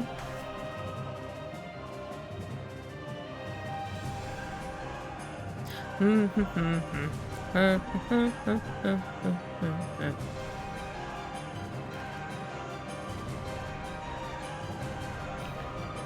said maybe I'm not presenting a very good first impression here. After the bracelet, I don't think there was much you could have done to save that. This kindness does go a long way, not holding grudges. While still maintaining boundaries. Yeah, boundaries are very important. That's probably one of the key important things you learn as, like, you grow, is boundaries. Learn your own boundaries, and learn how to not cross other people's boundaries, and it will save you so much grief. Okay? Okay, that's probably my biggest piece of advice would be just, like, figure out your own fucking boundaries and figure out how to say no to things. Like, you really gotta, the boundaries are so important. And that goes both ways. I'm not drawing at all. I'm just talking to you guys.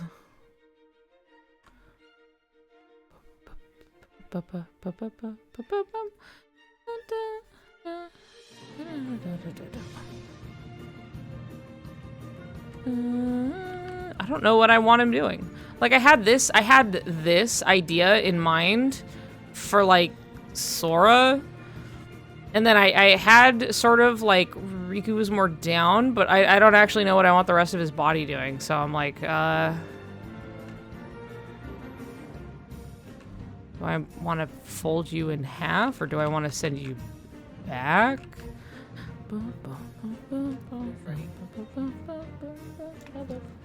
Dinner's ready. Yay! Hooray! There's food, and I'm so fucking hungry. Bless you.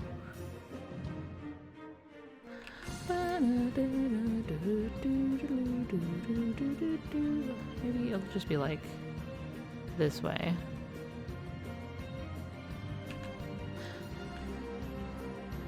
School today? What day is it? For you? What is it now? It's Wednesday for you right now. I have like a global clock down here. It's like 3 in the morning for you right now, right?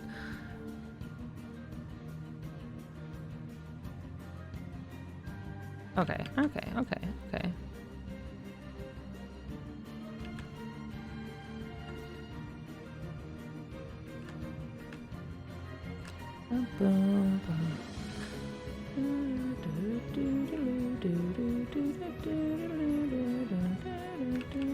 I'll figure that out.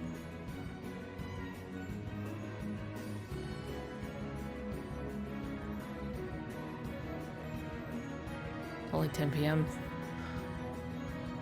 For me, it's about 7 p.m. It's just about 7 p.m. on Tuesday. On Tuesday. Don't understand. Look, time zones, they're a bitch. Why is it in hour increments? I feel like that's probably just the easiest way to segment it. You know what I mean? Discord message for anyone? I don't know. I'm fucking streaming. I'm not even looking at it. You know what I mean?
Come on.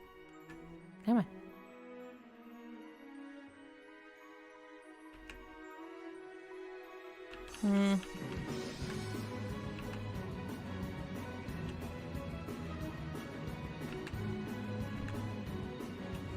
10. Not great for fine details.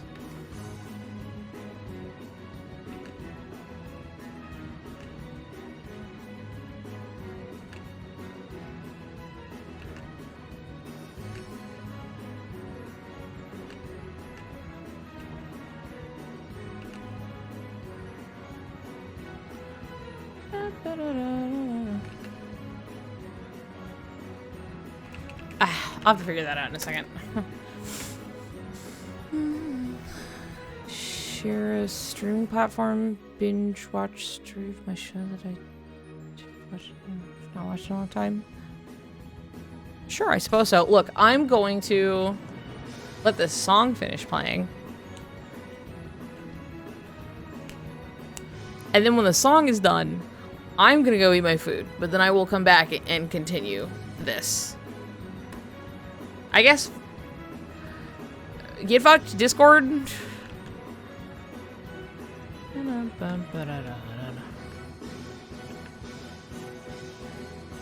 have to.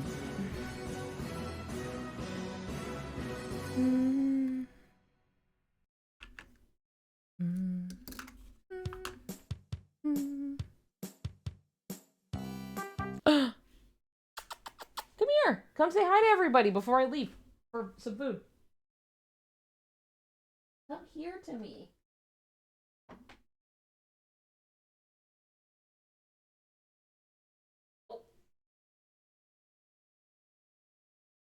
My angel.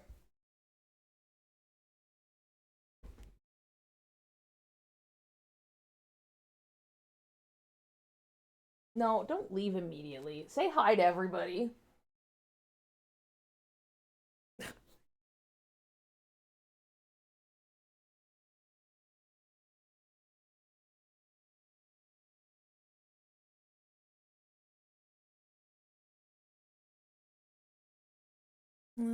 Let's see.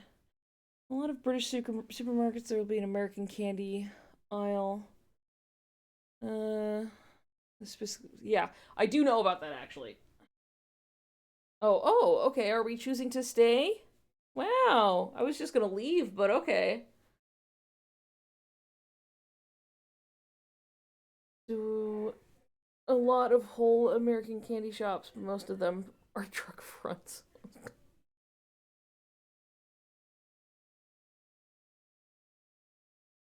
Hey man, can you decide what you're doing? I just wanted to show you off to everybody.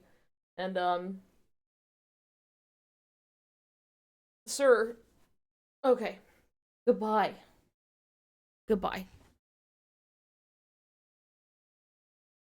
He needs to show ass. Okay. Quick break, all right? Just real quick. Gonna go eat some of that food. Gonna come back. Gonna keep drawing. I probably won't stay on super late, but like I would like to keep going, so. Aisle. It's A-I-S-L-E. Aisle. So you're one letter off. But anyway, okay. I stretch, get some water. Take your meds. Go to the bathroom.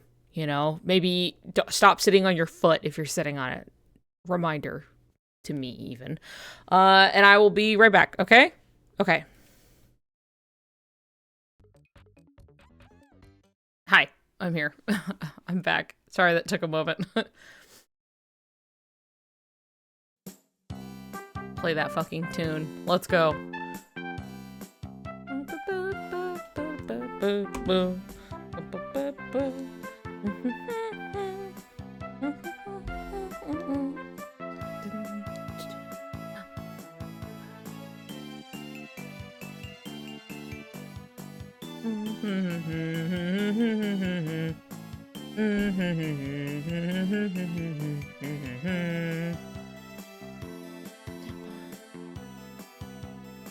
Anyway, hi, hey.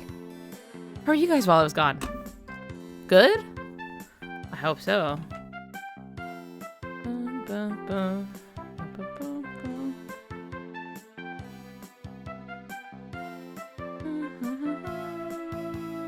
I was like, I got it, and then I don't got it. I'm changing it again.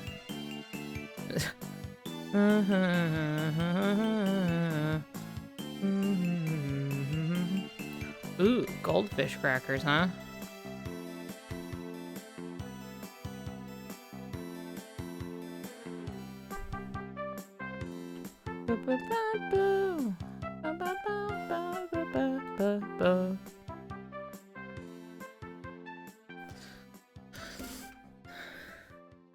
In-game brown chicken.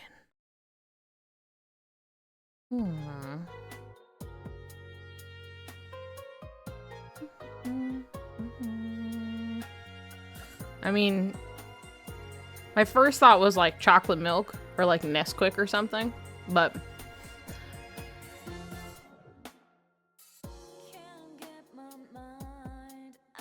John. Name the white chicken, name it macadamia. Name it macadamia.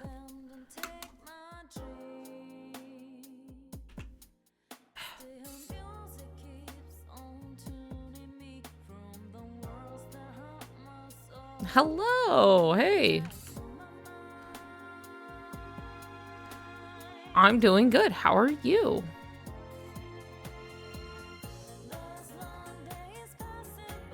A chicken named Butter. That's pretty good.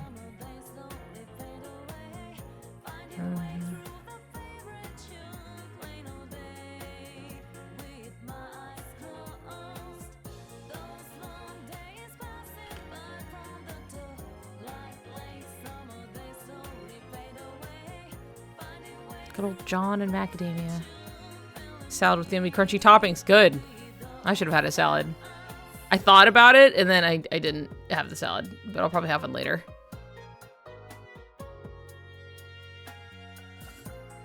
How accessible are chickens? I mean, the chickens we were talking about were in game at first, but there's a lot of space in the United States. So you can get chickens really easily and have the space to have. I had friends. I lived in a city, right? But not like downtown tall fucking building city, but still like the city, right? And I had a friend who they just had goats and chickens in their backyard. And they had very nice accommodations. I mean, they had chickens and it was just like in the middle of a neighborhood, you know what I mean?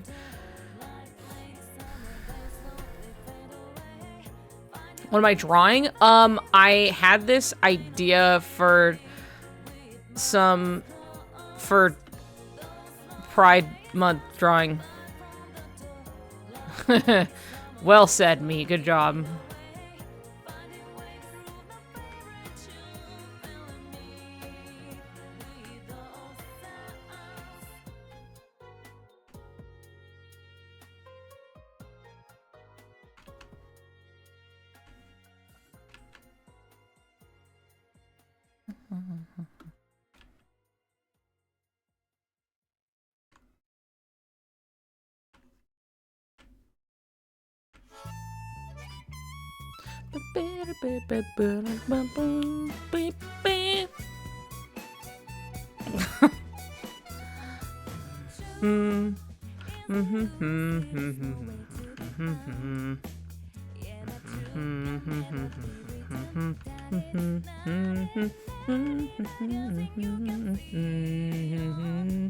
Your TV screen. We did an egg hatching thing in class, and they just kind of gave the chickens to whatever kids wanted them after they hatched. It was very much so an out in the country school.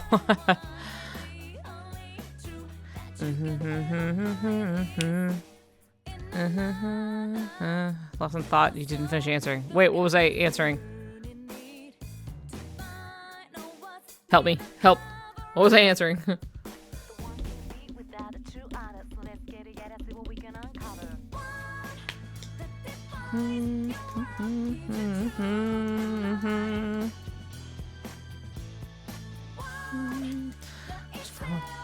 County school thing I've ever heard. Yeah, it's also like you leave any city and there's just... What are you drawing? Oh, right. Pride thing. I wanted to draw Sariku. I had this idea. And then, I'm trying. But I haven't drawn it in a while, so now it's very, like... It's difficult.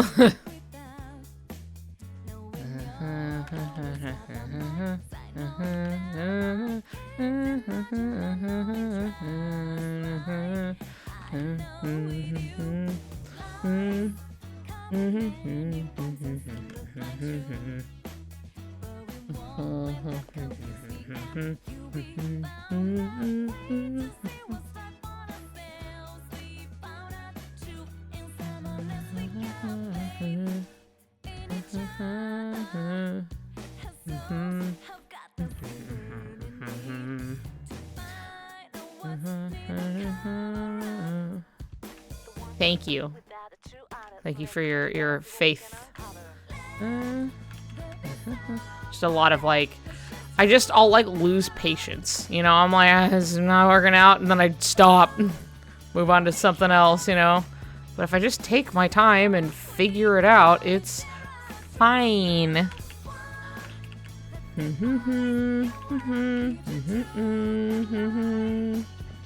Shouldn't be worrying about the face too much right now, to be honest, but...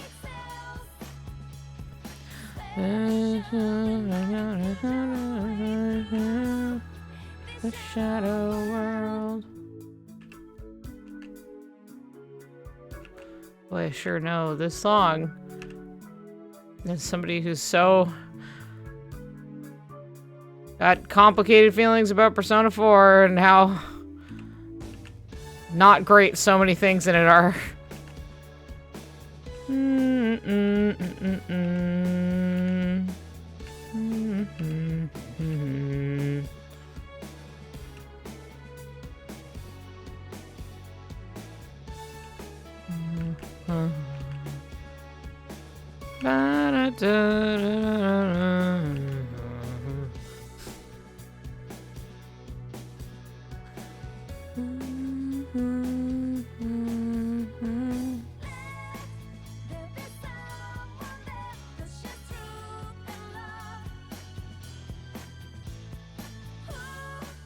Harry has like 6 types of birds.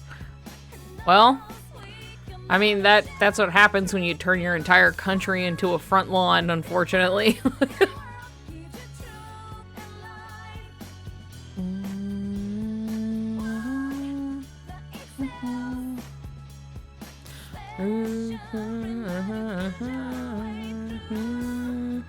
The shadow world. Bum, bum, bum,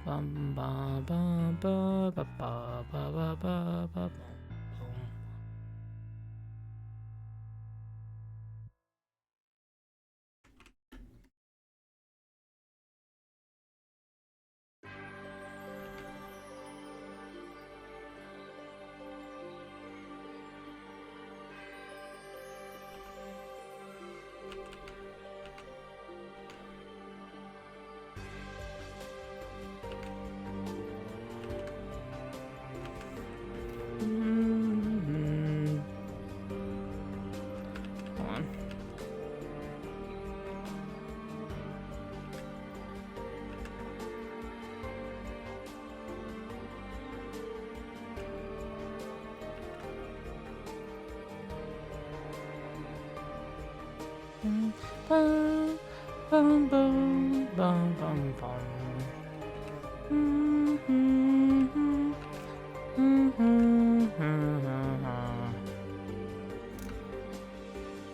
I remember going to high school and seeing there were 1,000 kids there, thinking that was huge.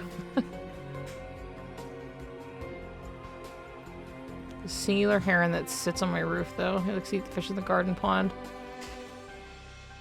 I mean, sad as it may be for the pond population, that's pretty fucking sick to have like a heron hanging out on your roof. Someone who didn't grow up in the States but is here now. How interesting schools can be. Also true. Persona 4 has big issues, but I hard project on all the characters and skip through the yikes parts to the point where it's tolerable. Also just a nostalgia game for me, but yeah. ugh, right? Persona 4.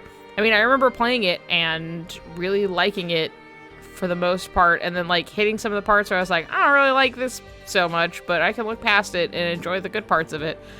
And then I remember when Golden came out, and it made some things so much worse, and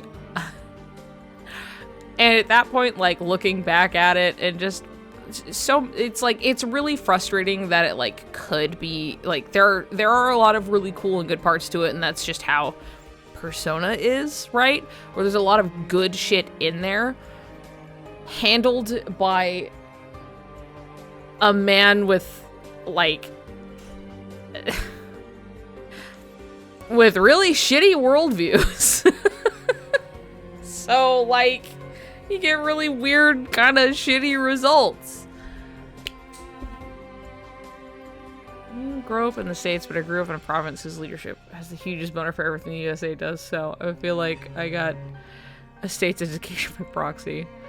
Look, Canada is not that terribly different from the States anyway, but y'all are better at reading up there, that's for sure.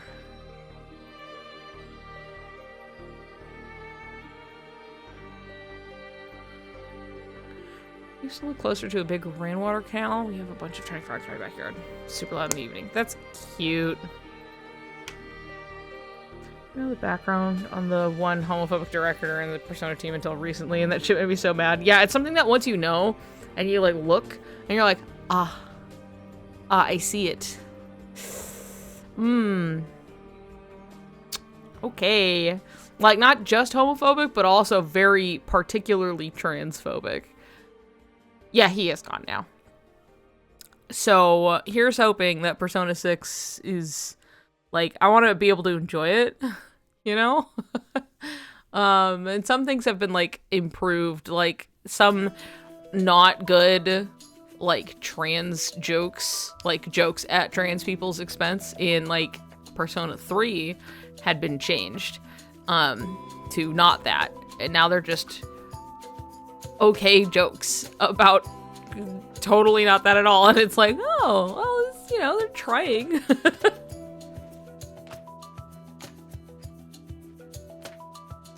I'm gonna do something else.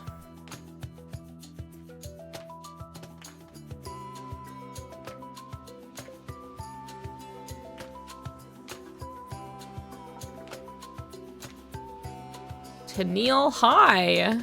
How are we feeling for P6? Do we know for sure it's gonna... I don't know jack shit about Persona 6, other than, like, you know, the murmurs of it in the distance. Somewhere over there. People are expecting it, and that's all I've got for you.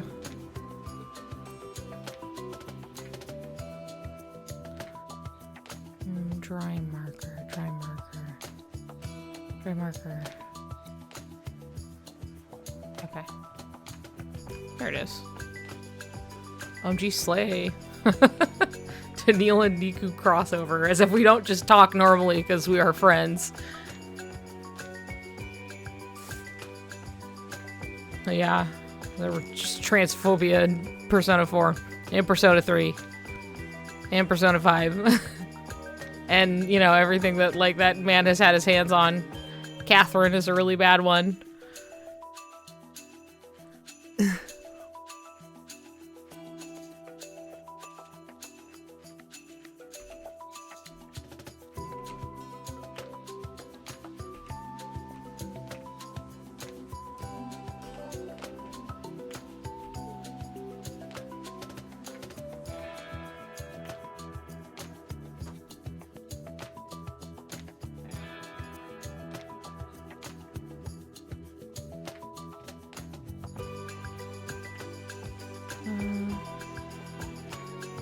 You guys are literally the only KH creators I trust. CKH videos are air conditioned. It feels... Dude, it's okay, I understand, because there are so many, like, I'll get recommended, and there are other good videos out there, and there are other people making cool shit, and that, like, things I like, right? But it's so, like, it takes so much energy to have to, like, vet stuff that I oftentimes will just, like, avoid it entirely, just so I don't have to Like, it's just exhausting.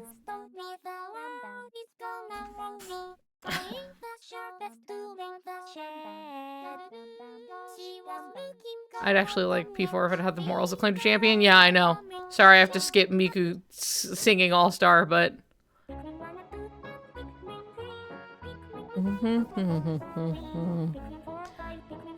Remember AI Somnium Files playthrough? What a weird time with a surprising queer rep. Yeah, that was nice. And then I lost a whole section of my playthrough for some reason. I'm so upset about that still. I remember that the other day and I was like pissed off because it was the whole route with, oh, what's her name? Oda's mom. And I like cried. It was really good and it's just gone. Don't know why, don't know how, don't know what happened. So strange. I just stopped watching Cage videos altogether because the YouTube algorithm invariably insists I watch all the creators, and it doesn't seem to matter how often I click. I don't want to see it. Yeah. I really am hyperfixated. I can't engage with it at all because of the energy it takes. Coming through Cage people is just not worth it. I always have the mix of like, oh, of course I go and like look at Kingdom Hearts stuff here and there, but I'll get recommendations again for a bit, and I always have to like kind of vet it out and be like, I don't want to see, don't recommend me this, don't that one, I'll put this on the watch later and check it out maybe. Stuff like that, right? It'll like kind of come and go. But like, what was it, like on just YouTube Shorts or whatever, I had looked at something else and then it had gone to the next video and it was just immediately some guy in the most annoying fucking cadence talking about how much Kairi is definitely the third protagonist right after Sora and Riku, even though Nomura is allergic to like letting her do anything because she's definitely so important, even though she just gets kidnapped and like all this stuff. And it was just so in that way of just like, Kairi is easily the third most important character in the series, even though Nomura is allergic to blah blah. And I was like, and I had to cut the close out. I was like, no, not happening. It was just so...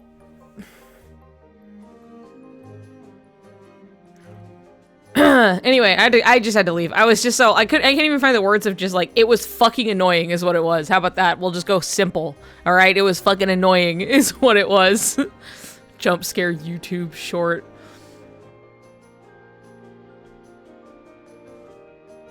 But like, okay, this reminds me, and it's something I would like to bring up. I put the tweet in my Discord earlier, because I thought it was good. And it really lined up with what I am often trying to say about like people's expectations and how fans, I'm so glad fans aren't writing the series of the thing I like because they're bad at it. Twitch not as hard when it comes to copyright music as YouTube. Yeah, Twitch is different. It's not really better or worse. A lot of Kairi's clones have huge roles in the plot. That's not to say, like, I'm not saying that there isn't a conversation to be had with Kairi's importance. It is one of those stances of, like, Kairi is definitely as relevant as, like, the two main characters in a way that everybody's so mad at her lack of inclusion in this or that, right? And so it's like, but obviously it's this, you know, as we perceive it kind of a way. So if you think it's maybe not that, well, you're wrong. Like, there's a more nuanced conversation to be having on this topic about, like, yeah, there is a lack of Kairi's inclusion, but, like, I don't think that she's as equal importance as, like, Sora and Riku in the same way that, like, they are to the story. But, see the guy trolling with, I just found out people ship Sora and Riku. They call it Soriku. Oh, I saw that fucking tweet. Hold on. Let me get back to the thing that I was talking about. We want it better for Kairi, but like, how are we the delusional ones when we're seeing writing on the wall in regards to her character? Right. Anyway, let me get to that other thing in a minute. Let me continue, or I won't go back. I won't go back when I'm gonna pull it up because the tweet was talking about, and this was on a conversation. This was on a topic about like or at least this person had quote tweeted it on something talking about using AI, and it does apply to that, but this also applies in general.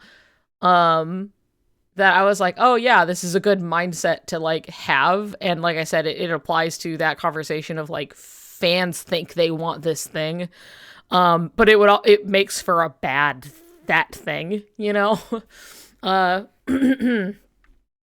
You don't need to see it, it's just the guy talking, but like hopefully you can hear it just fine. I get to put it in a one encapsulated sentence. I don't want to see a movie that I want to see. Let me rephrase. I don't want to see a movie that I think that I want to see. Because what I think I want to see is going to be something like spiritually embarrassing. It's going to be like Deadpool 3 or something like that. What I want to see is something that somebody wants to make. Because by watching what they want to make, I can learn something about them, and learn something about myself, and learn something about the world, instead of just like a like fan service wet dream or something like that. So what this guy is saying, this streamer, who is this? I've seen him around before. The Bellatra. Yeah, it really is just like, he's just setting it with Bellatra up. That's why I was like, you don't need to see it, it's fine. But like, it's the idea of like, you know, the thing you think you want to see versus like seeing something that somebody wanted to make and experiencing somebody else's point of view. Because like when like people are like, oh yeah, I love Kingdom Hearts, I can't wait to see this whole little fucking like fantasy they've created, and it's like, it wouldn't necessarily actually make for a good story or anything. It's just, you kind of want to see that, and there's nothing wrong with wanting to see that, right? But it's just like, instead of having this like you know, fanfic, like this like, what did he call it? It was like a whatever, like fan, like wet dream, basically. But it's like, it's versus like actually just seeing a work for what somebody else made it to be. You want to see, yeah, exactly, to see somebody else's vision of what it is versus what, yeah, fan service wet dream. There, I don't know why I couldn't fucking complete the word in my head, but it's to see something that like somebody else wanted to create versus something that you're imagining of like your version of it that you're like creating in your head. Which is part of why like I think it's an important like angle to have on things, because like I mean, nothing's ever going to measure up to the exact thing in your head anyway, unless you try to make it, and even then it's never going to be exactly to, you know, to what you envision. But like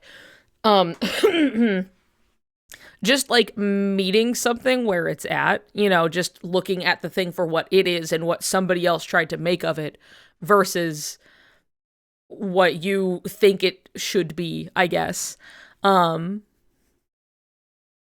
I love fanfic, but there is a lot of fanfic that I absolutely adore that I would never want to be canon, and I feel like a lot of people can't quite differentiate the two. Also true. Also, it's also why creating for yourself tends to make the best work. Also true. Fans who are writers and know what they are doing with a narrative, writing a canon thing can be good. Fans general, touching canon, absolutely not terrible idea. They have no idea what they're doing. Yes, very much so. Like, I'm not saying you can't be a fan of something and then make something for that. It just takes a lot of, what's the word? You have to be very like self-aware, I suppose, of like what it is you're doing, and being able to differentiate like this thing you like and creating something for it. But I mean, it's kind of part of the whole media literacy talk that's going around right now. Like, part of media literacy is understanding what the author's intent is and could be. Hi. Hello. But yes, also true. It's a very important key of like media literacy, like being able to know and separate your own expectations or things that you want to see and the actual like creation of like what makes a good story or even works, or like how like they're different. They're different things. You know what I mean? And so it's just like this was on a discussion of AI specifically because the idea of just like it was like, oh, Ashton Kutcher was like, oh, soon you'll be able to render a whole movie using AI. You'll just come up with an idea for a movie. Then it will write the script. Then you'll input the script into the video generator, and it will generate the movie. There is also important context here, being that Ashton Kutcher is a venture capital investor raising money for AI. So, you know, he's probably a little biased. That said, the idea of like, oh, I'm going to make this like AI generate this exact movie that you want to see is going to be slop. It's going to be dog shit. That thing you think you want to see sucks ass versus seeing something that somebody wanted to create. Somebody wanted to make this thing a reality so bad that they went through all of the steps, all of the processes to make it happen. He's biased and also wrong. Yeah, he's also just straight wrong on the whole, but like he's very clearly biased because he's got skin in the game, like an idiot. Yeah, there's also the ethical use. Yeah. All the problems with AI aside, right, that we all are very aware of that I could get into, but it's less so the point as much as just like I think the discussion that I like that was raised of just the thing you think you want to see, you don't want to do that. It's important to expose yourself to other people's worldviews and point of views, even if it could just be like your fucking neighbor, and guess what? He's gonna have a different like view on the world than you are. Like it's even within like a small space, but like people all over the world, it's just the world is so big. There are so many things. There are so many experiences, you know. It's so, why would you just want to see those same one thing that only you can, like, and I'm not saying that you can't, like, wow, I want to see the thing I'm thinking of to be a reality, like, that's how people create, but, being counter-capitalist should not be allowed to touch the arts in any way until they can understand why art exists and why we make it, yeah. But it's just, I don't know, again, the derivative like slop of what you think you want to see versus just seeing something somebody wanted to create. That's it. I thought that was a really good clip. I already prefer animation in games over live action most times because animation in games take longer and you have to think about every detail. Yeah, it's just about turning content. Yeah, just putting in through. It's just all it can do is derive from other things that already exist. You know what I mean? All it can do is recycle and munch and crunch things that exist and smush it together.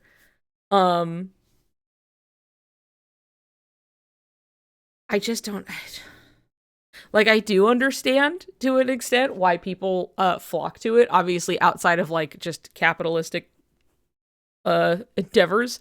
But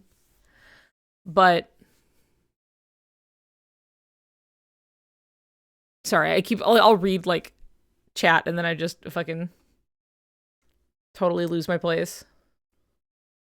And I'm not saying that like, oh, I understand why people would want to do that in a good way. I'm like, I get how people work themselves into that point of being like, I want to create this thing. Wow, let's go. Wow, what a novel, you know? But the idea of like, the idea and the stance that people have when they're like, oh yeah, this is gonna run people out of jobs, this is gonna blah blah blah, and it's just like, you wouldn't even have this in the first place if not for people having created things to begin with. So like I just don't think that that's gonna, like, you know, you're talking out your ass, you know that. So I posted, I was like, why should I spend time to take in an artwork that you couldn't be bothered to spend the time to make? Yeah. So I think that's important, though. Y'all, AI won't suck forever. It'll get good given enough time and resources, but it will never be ethical. Very true.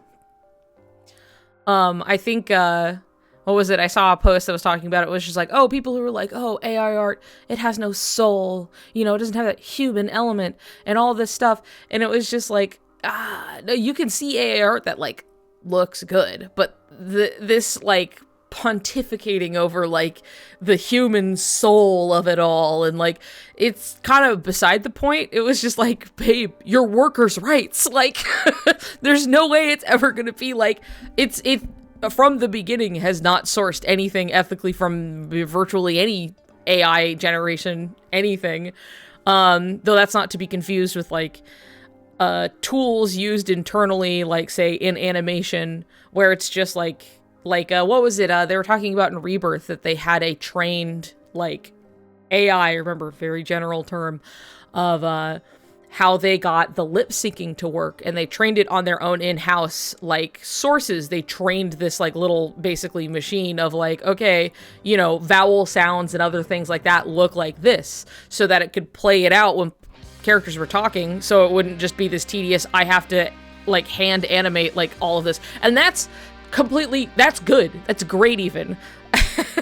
That's a very cool use of like the technology we have access to, versus like generative like images and like machine, what's the fucking, oh god, I'm losing all of these words.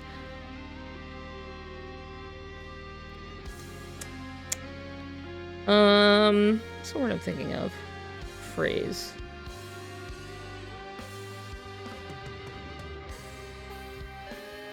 I don't remember. Totally lost it.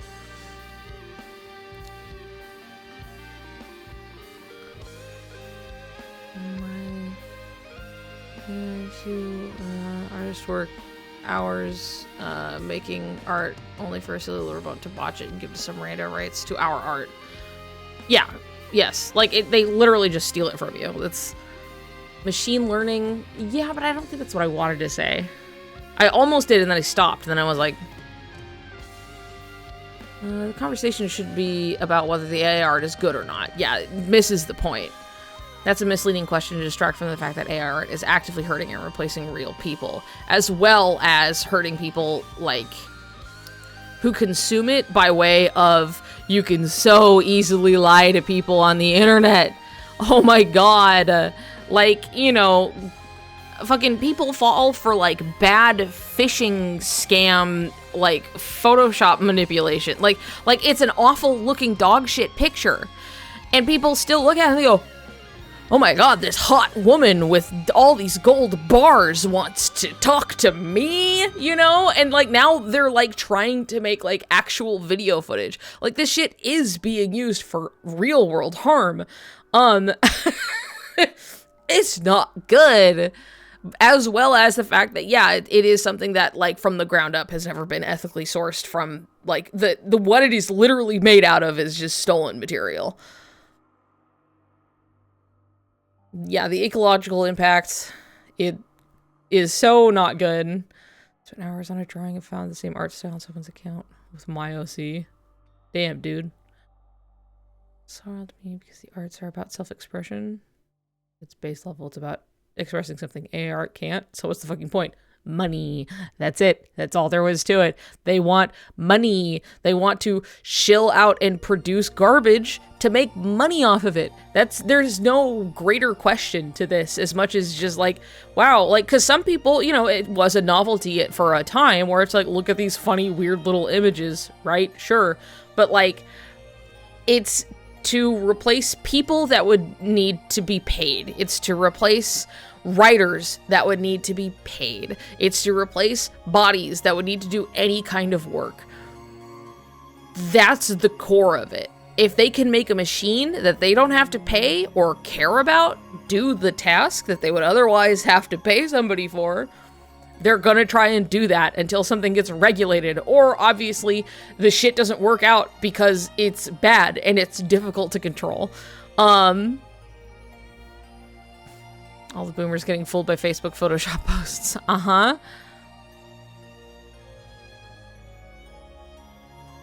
But yeah, that's all. It's as simple as that. That's the whole motivation. If they can make money off of it, that's what they're trying to do. And it's also like, it's just something that like, I don't think is going to last because people have, like, there's, you know, there's always going to be stragglers and there's always going to be people who are like, I don't see the problem. But, like, it's something akin to NFTs in a way that I feel like it's not going to last. Though it is different, obviously, than just NFTs. But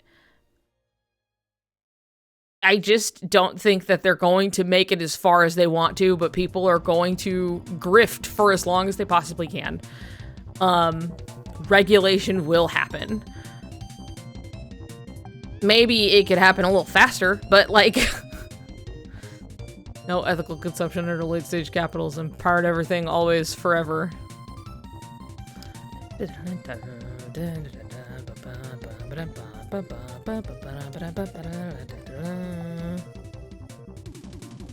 Anyway, all that said, yeah, I like that one video that talked about, like, I want to see something that somebody wanted to make versus something I think I want to see. You know what I mean? Boo, boo, boo, boo, boo.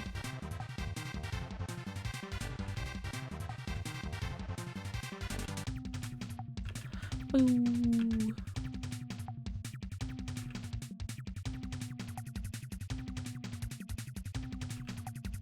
Boo, boo, boo, boo.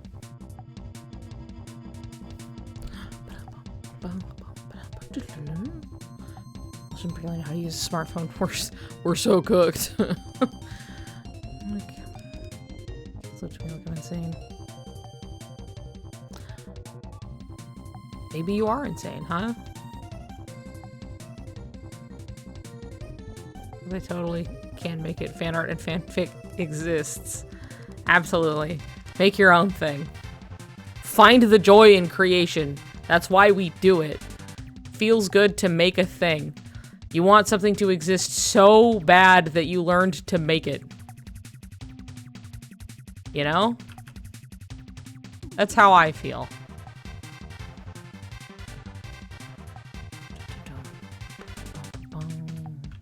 Boo, boo.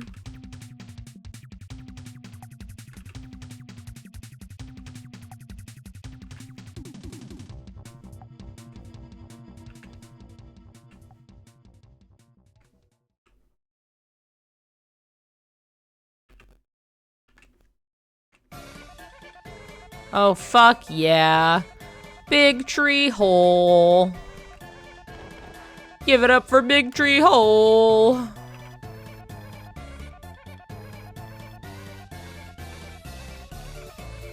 Bum, bum. I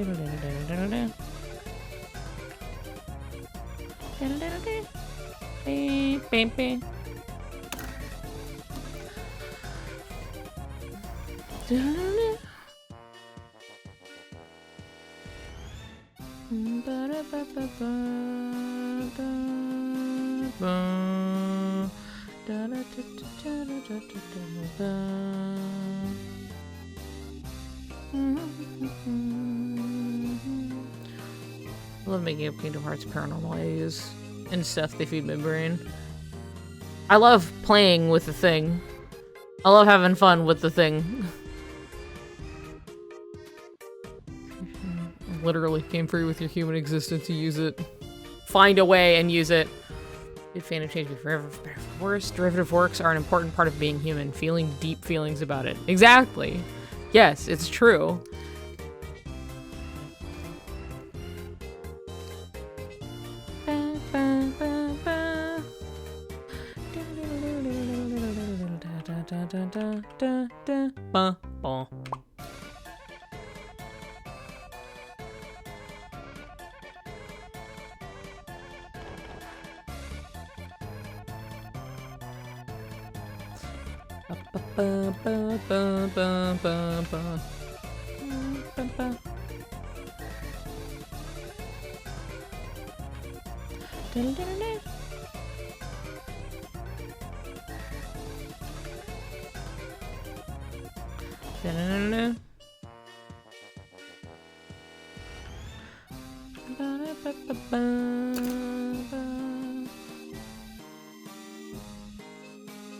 You want to suffocate past your throat and feel it for hours? Yeah, I do.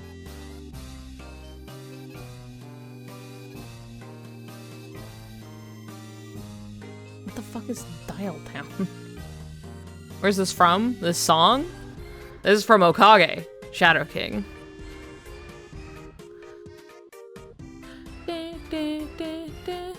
Look up Dial Town.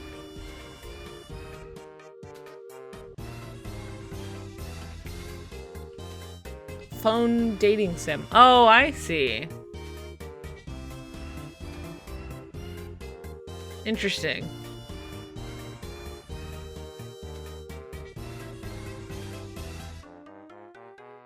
I feel like I've seen something about this.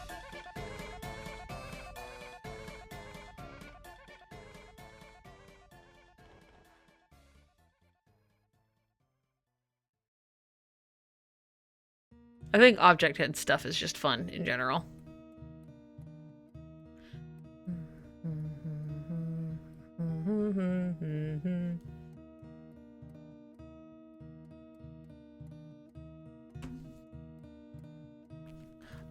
Bum, bum, bum, bum.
Dun, dun, dun, bum, bum, bum, bum.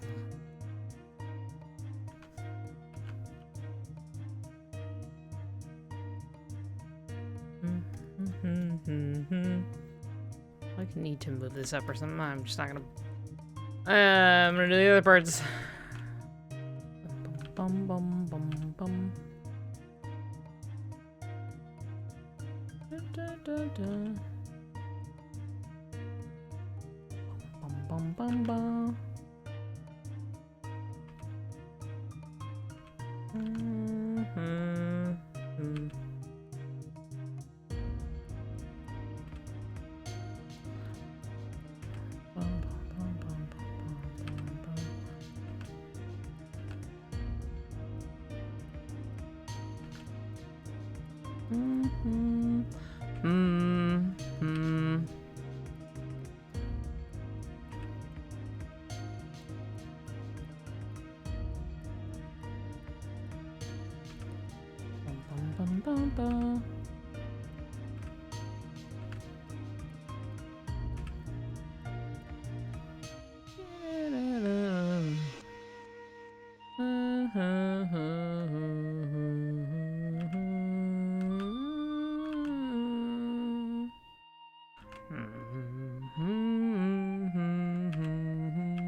Do you know how long this is gonna keep going for? I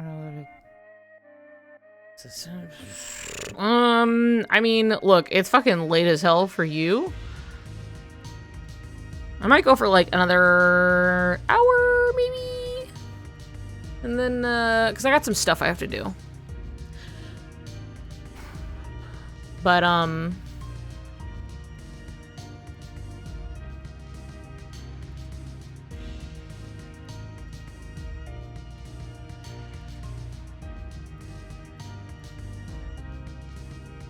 But I think sleep is pretty cool and important.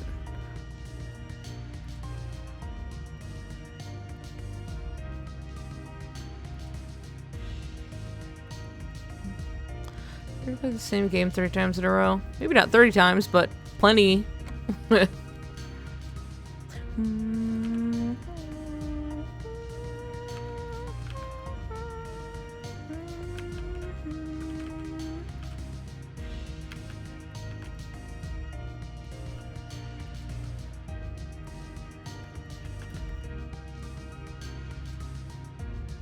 Have it happen, I don't have school. Okay. Alright, yeah, fine.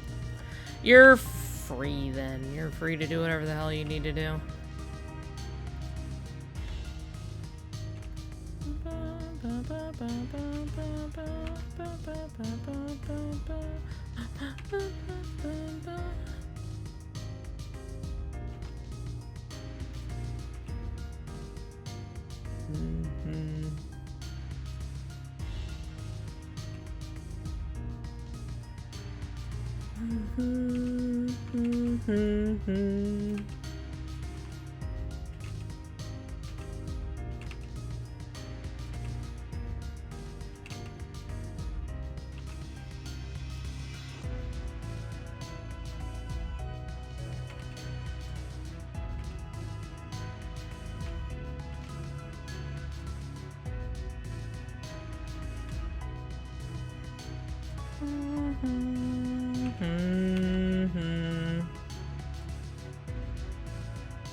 Paw hands.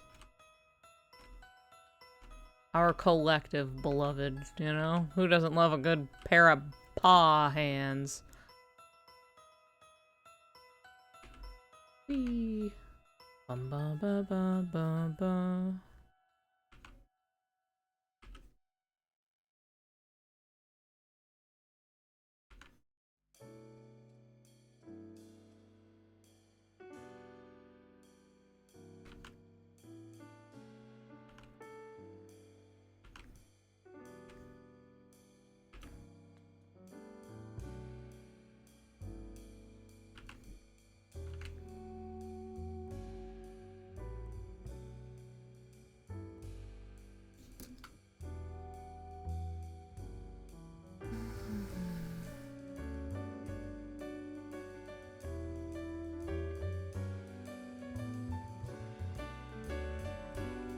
Genuinely, thank you for making me happy.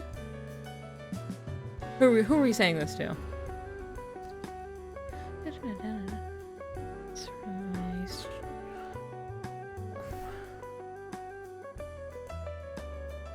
Me? Well, no, I'm happy to help.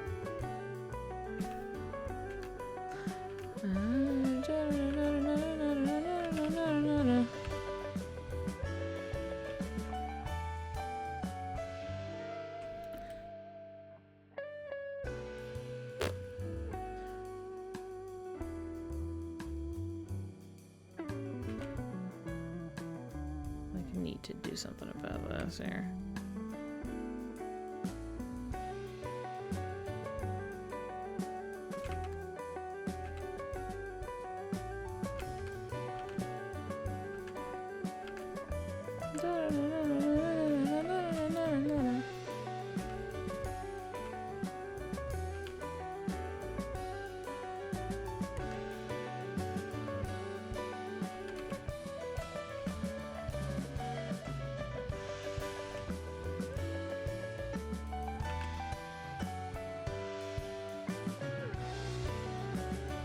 Fine. Oh, I don't have the whole bits of it. You're fine. Don't be sorry about that. As long as you're feeling pretty good, it's a good thing. It's all good. I'm happy to help you out anyway.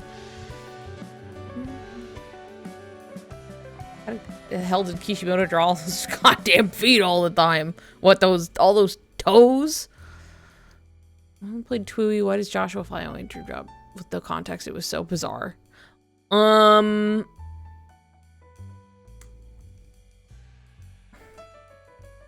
let's just say he has like the power of like a higher being. Okay? Because he does.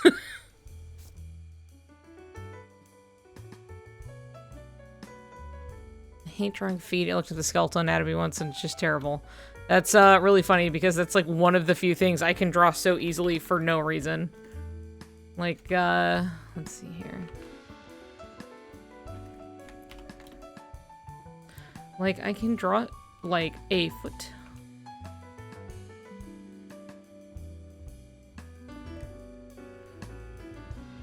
And then,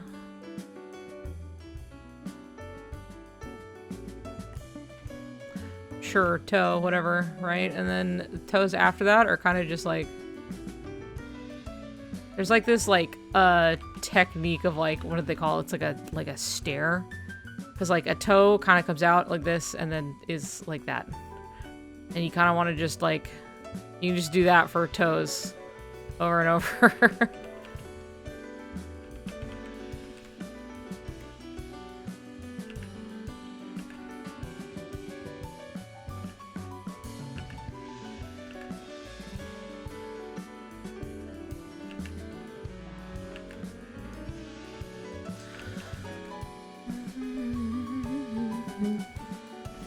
Anyway, there's your free feet.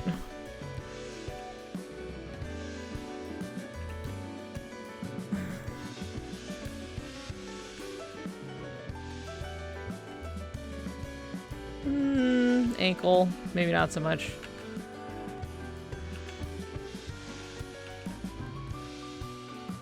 Whatever. Feet. Like, I don't know what it is. I'm just like, foot, shoe, who cares? Like, I drew that shoe. Look at that shoe. Wow. So that I annoyed you about talking about my music created? No, it's fine. I have the integrated masterpiece, but I have it on fucking Switch, so it sucks ass. I'm so sorry. Good night.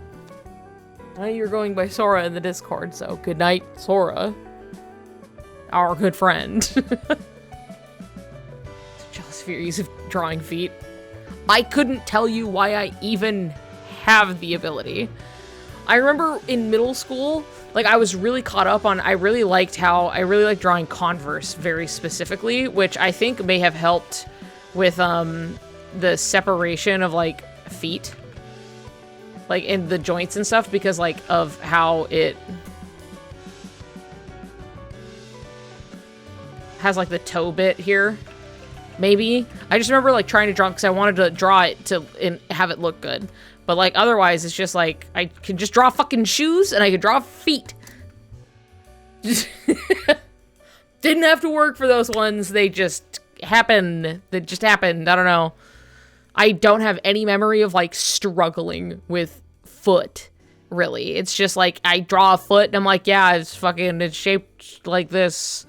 You know, it's shaped like this. So then you got the toe bit up here and, you know, toes here. And then like the heel down here and the foot. And then, you know, and sometimes you can get some of this a little bit. And then ankle. And then like, you know, the shin bone comes down this way. And then... like, it's fucking, come on. It's a foot. And come in here, maybe draw the rest of the toes or whatever. Toenails or just fingernails in general can really help with like placing something in 3D space. Foot. I also had an only drawing Converse face. That's funny. They're just so fashionable. Torsos and necks are the hard stuff. Yeah, it's true. I can still struggle with, like, hands, but, like... much less so. Especially after I was doing a bunch of, like, cleanup work, and I had to draw a bunch of, like, hands in motion for video game stuff. I was just like, I get it. I get it now.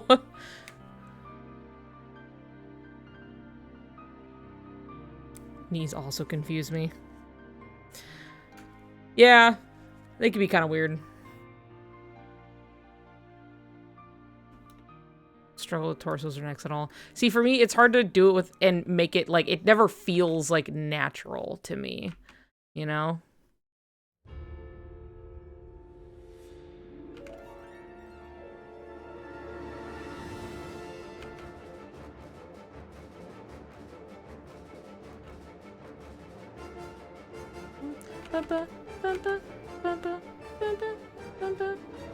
But hey, with practice, anything gets a little easier. But that it's just mostly that like drawing feet.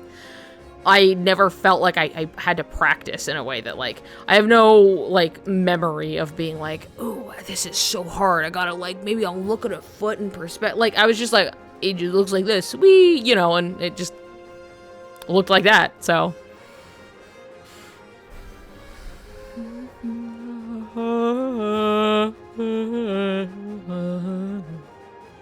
I've always struggled with everything. Some people do, some people don't, you know? Don't let that ever stop you from trying, though. Linkage was so weird because the last, like, 4 hours of gameplay changed my life. Positive, but going into it, I was like, tech points?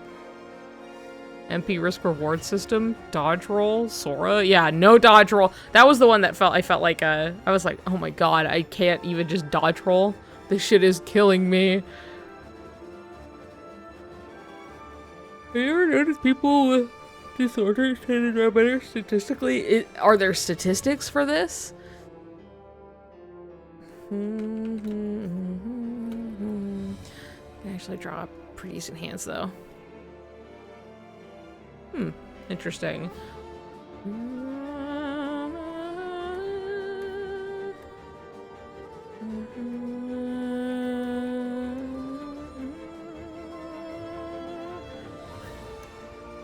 I might, just like I did on the old one, I might take it so I have, like, his heads with the different hairstyles.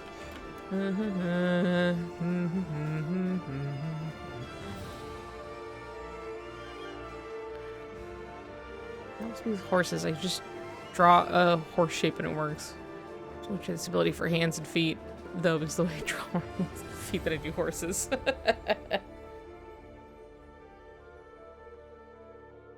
Hermit crab Riku time.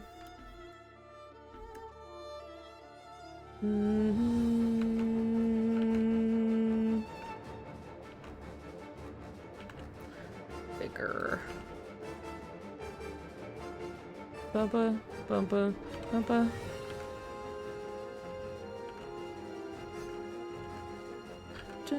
Bum bum bum bum. Bum bum. Bum bum bum bum bum bum.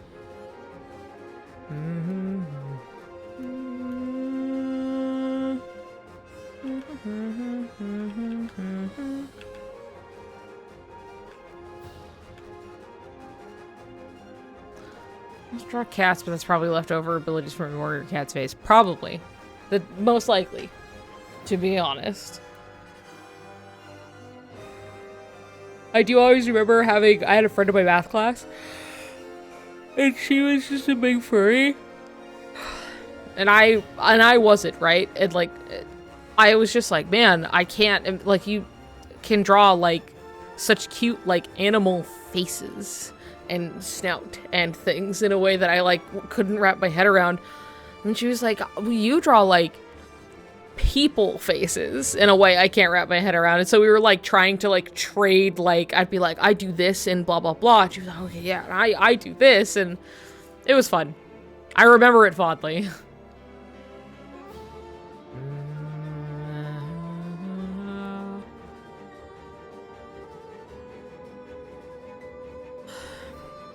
As a British person, does anyone know why people bully us for, like, talking and eating? Probably because your food is bad. Probably because a lot of the food is bad. Two plates in the cage logo. A bunch of the margins of my school notebooks. I did the classic. I was always drawing an anime eye. Like this.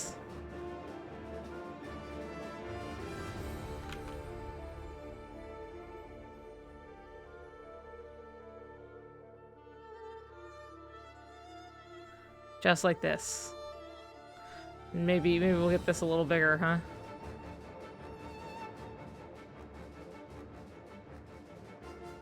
It would look like that in the margins of my math. I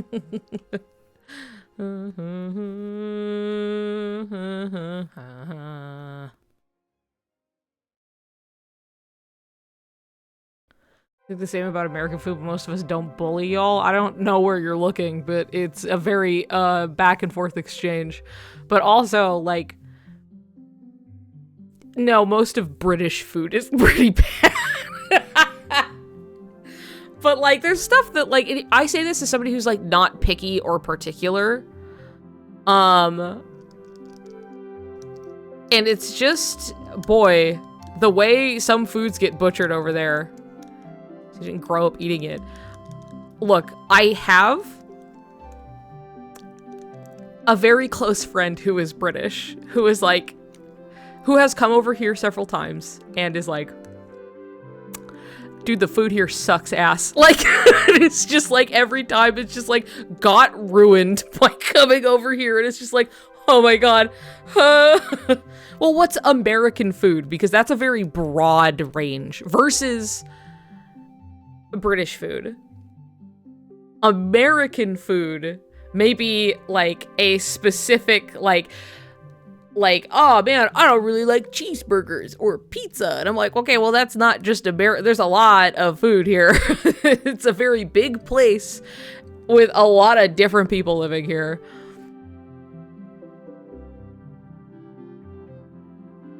Most of the stuff you guys make in general. Have you been here? Have you been here? Look, I'm not going to say that there aren't stinkers, because there's a lot of... To be fair, beans and cheese on toast bangs. I mean, I'm not even necessarily against that, but at that point, what's the toast for? I'm just gonna... you just eat the beans, but... To bail my dad out of jail over there? Jesus Christ. I moved to the UK, and she's like, what the fuck is going on with their food? A lot. American chocolate sucks. Okay, look, American chocolate, it depends on which one you get, but Hershey's chocolate is kind of weird. If you grow up with it, you don't notice it. But a lot of other people who taste it that did not grow up with it are like, why does this taste like vomit? And I'm like, you're right, because it has a weird something in there. And it turns out there's like some shared something in it that can give it that taste. I mean, it's perfectly fine to eat, right? But like, it's something that like, if you weren't just kind of used to it, you wouldn't notice. Racist to you because you are British? I don't think they're racist to you. Can't... Being British isn't a race. It's not...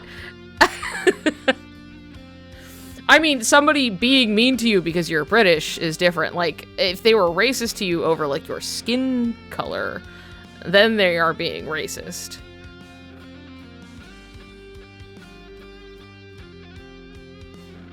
So it's actually put a chemical on it that makes it last longer, and the chemical is the same as the one that gives it its vomit smell. Yeah, no, and that's true. Like, you're completely correct on the weird vomity chocolate. We can go get Tex-Mex, we can get sushi, we can get noodles, we can go to country dinner.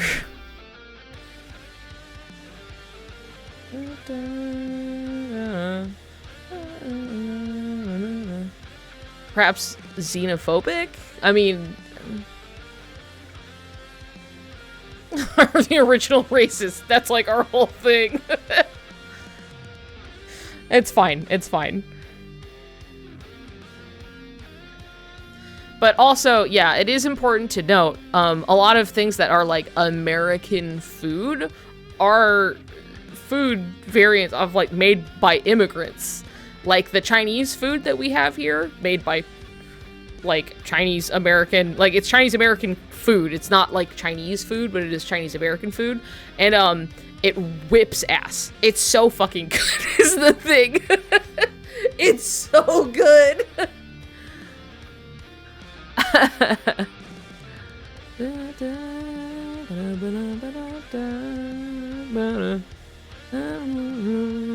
I've barely been drawing this whole fucking stream.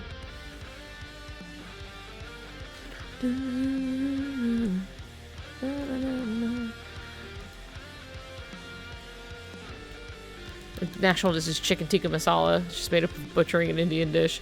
That also depends, because I do think it's important to have the distinction of, like, is this a variant that evolved from, say, somebody just, like, was it an immigrant who came in and made their food with what they had available at the time, and then it kind of became a dish that now we're all familiar with, versus just a butchering from people who are imitating something? Like, there is a bit of a difference, which is, like, a lot of people being like, the Chinese food here, that's not real Chinese food. And it's just like, it is actually was created by Chinese people who were just, like, suddenly like, oh my god, there's so much meat here.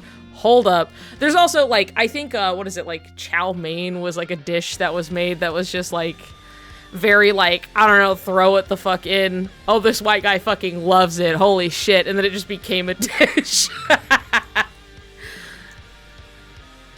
America is a melting pot. That's the idea, for sure. Yeah, I just generally dislike any food I get over there. Fair enough. But a lot of it, like, look, here's the thing. If you dislike Mexican food, dude, you're missing out on life. Mexican food is some of the best food on the planet. It's really like, it's just some of the best. It's like,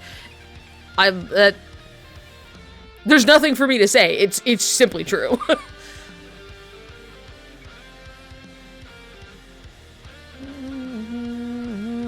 I know you guys don't get a lot of Mexican food up there, because it's also like, there is the real, just stark reality of living in a certain type of climate and at a certain part of the world, so you can't get some key things that make Mexican food work, which is how you get real wild shit that's not even fucking close.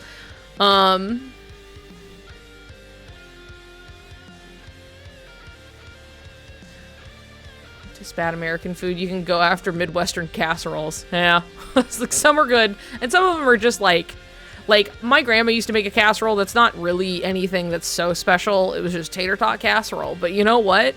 When you grow up a poor kid eating salty, salt, potato, maybe some meat, whatever the fuck, all the time, that shit hits real good. But I'm not gonna say it's necessarily good for everybody. You know what I mean? UK Mexican food is not the same, though.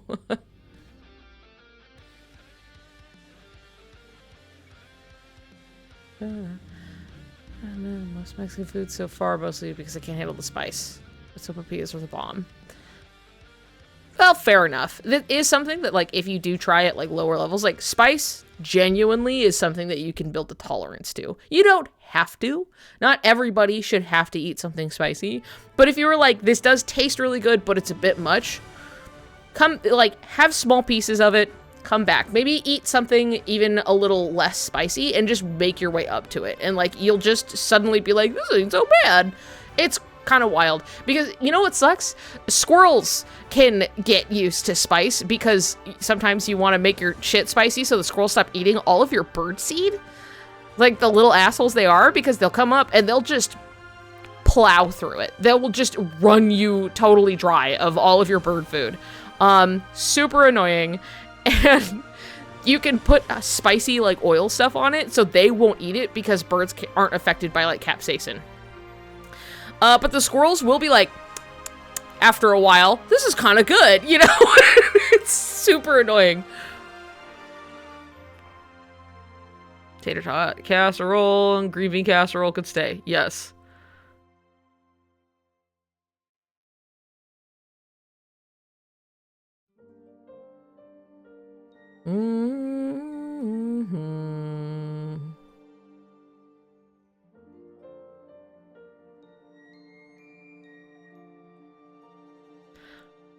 Also, tuna noodle casserole I've had before. My great grandma used to make one that I liked quite a bit, and would have peas in it, and I liked that. Yeah, it's like kind of creamy. It has like tuna in it, and then like it'll have like, yeah, those wavy little egg noodles and stuff.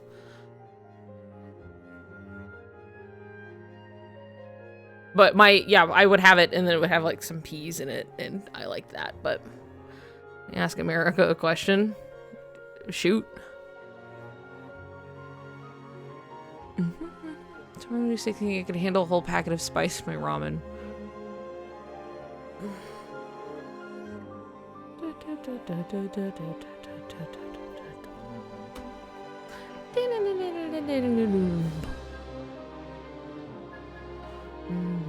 Just crying after the first few bites.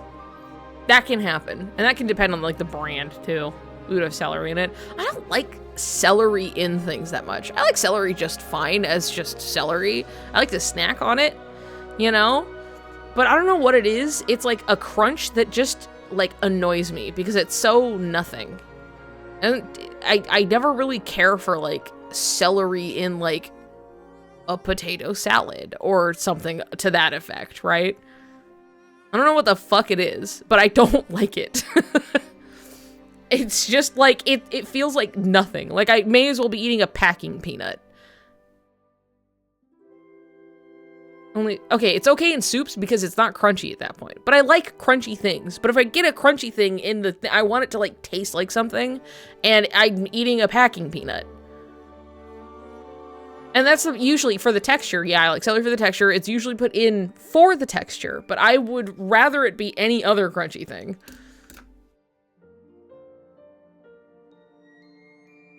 Foods that I can eat without having to do the diabetes dance. That's fair. That's fair. But in the same vein, like, I love nuts. I love nuts. I love, like, pecans. I love snacking on nuts, right? I do not like nuts in my baked goods because it's a crunch. It's like a big thing I have to like get through now. That's like more work than I want out of like my muffin. I don't know what it is. It's just like, it's not like it's like a yuck texture. I just get annoyed. I don't want to deal with it. It's really kind of particular in that one of the few things I get kind of I'll still eat it, but I'm not stoked about it. If I had a choice in the matter, I probably wouldn't do it.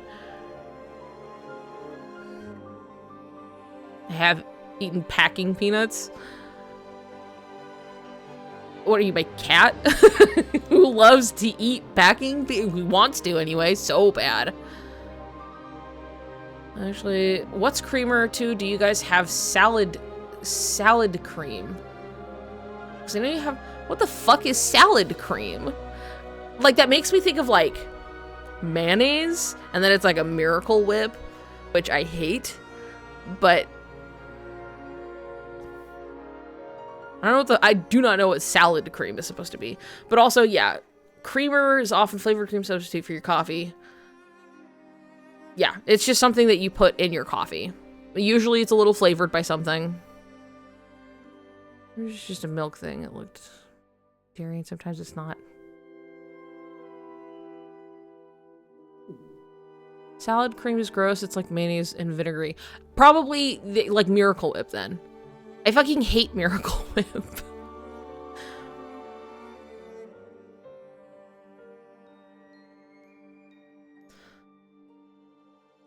Yeah. Here's the thing. Miracle Whip is not mayonnaise. Like, it is made for a different intention, though you could use it like mayonnaise if you wanted to, but I don't know what you would. Miracle Whip has only ever it always leaves a waxy feeling in my mouth. It also tastes bad, and I don't like it. But, like, not take the food option seriously for anyone. That's acceptable. Joking. I'm so curious to try a Vegemite. Stan Kewpie Mayo. Hell yeah. And also Vegemite is Australian, but you know who Australia was colonized by.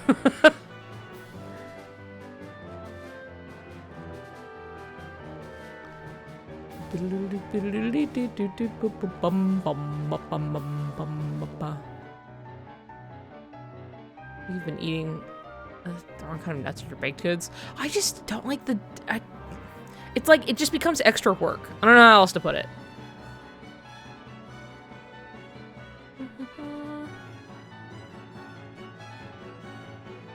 I ate chunky milk once and I liked it. And you're the person saying that you think American food is gross? You're not making a great case for yourself. They're like, ugh, but British food is so good. I also like curdled milk. Like, I mean, that's fine. I don't give a shit that you do, but I do think it's really funny. Banana bread with chopped walnuts and chocolate chips, and it was amazing. See, and I just don't like to deal with the walnuts. But I like them separately. I like nuts. There's just something about it where I'm like, I'm expecting bread, and like the nut is just so much more work for me.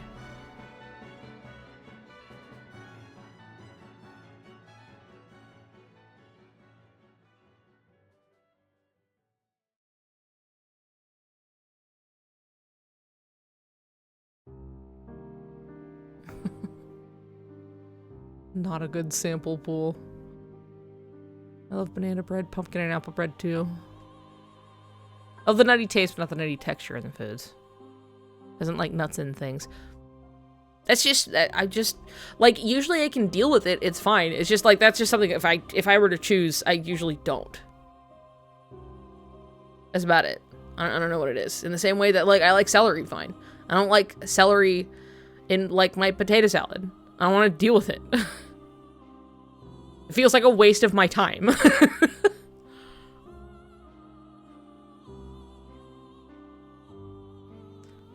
Eating the bread to eat the nuts, and I just didn't here for it. I want the bread. Yeah, and even then, like, usually I'm not like, wow, I so want bread, but I'm like, I came here for my sweet bread. Get out of my way. Now I gotta fucking chew this nut.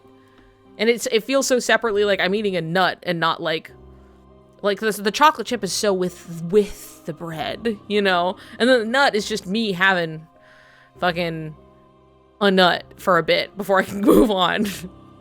Thoughts on beef stroganoff? It's peak. I love beef stroganoff. I don't really dislike potato salad. And, you know, there are so many potato salads I've had that kind of suck ass. Really easy to get bad potato salad. Turtle brownie? Gotta have those walnuts. I guess what else is in a turtle brownie? Like caramel, right?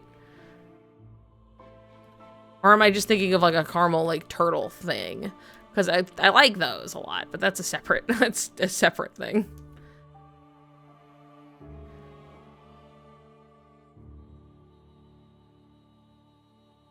Beef pasta is good. Absolutely. Oh. Oh. What's over here? This? Wow. That's not the color I was using. There it is. Yeah, fudge, chocolate chips. You're feeling saucy.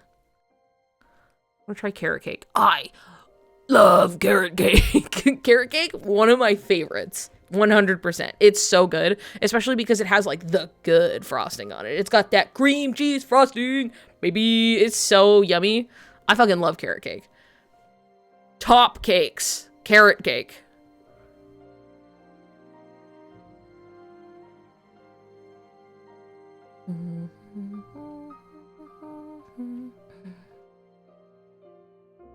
But walnuts, let me try without dying. Are you allergic to walnuts? You don't have to have walnuts in carrot cake. Like, some people do, but like, I've had it without walnuts, because again, I don't want to deal with the nuts in my baked good. But most do. That's fair. But it does also get made without walnuts. It's not like an obligation for the cake. The carrots are kind of the obligation in the carrot cake, but like, you don't need walnuts. And like, I've had it made for me for my birthday without walnuts in it, so. Like hamburgers or hot dogs or potatoes or American food in general, even though I live here. I've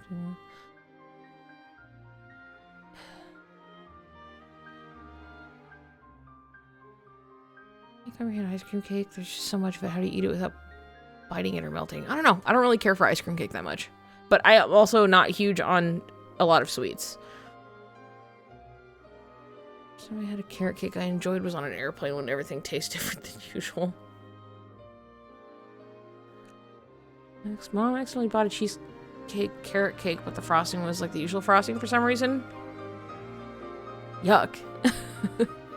I thought for a long time I just didn't like frosting, and it turns out I just don't like specific frosting, which is the typical, like, what is it? I don't know, powdered sugar ass fucking whippy dippy whatever bullshit frosting. Not crazy on it. I love cream cheese frosting though.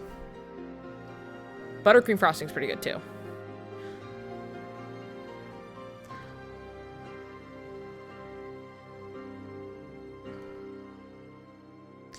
I just have ice cream. Just give me a tub of cookie dough and Ben and Jerry's. Hate carrot cake because of nuts. I totally understand. Everybody should try carrot cake without nuts. Find somewhere that makes it or make it your damn self, because it ain't that hard. And it's fun. Baking is fun, but I think baking is fun because it's a fun, creative endeavor that I don't have to, like, do for, like, a job. You know what I mean? Like, that one just gets to be a hobby and fun life skill. Not really a sweets person. Me either, but I do got the ones I like.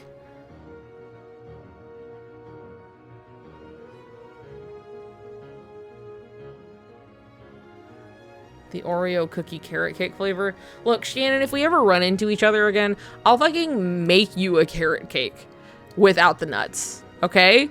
Remind me. If we ever end up meeting each other again, I will bring you a piece of carrot cake I made my damn self that doesn't have nuts in it. Okay? Okay. Orange cake tastes like Fruity Pebbles. I've never had orange cake. I love Fruity Pebbles. The ice cream cake scoop with spoon and let slightly melt before chewing. I want to play Splatoon. I said I was gonna draw. I barely done shit. I've just been talking to you guys about food for like an hour.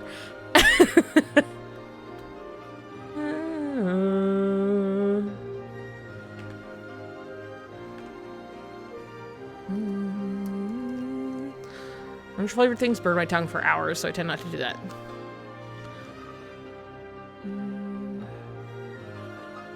Well, it sounds like an allergy.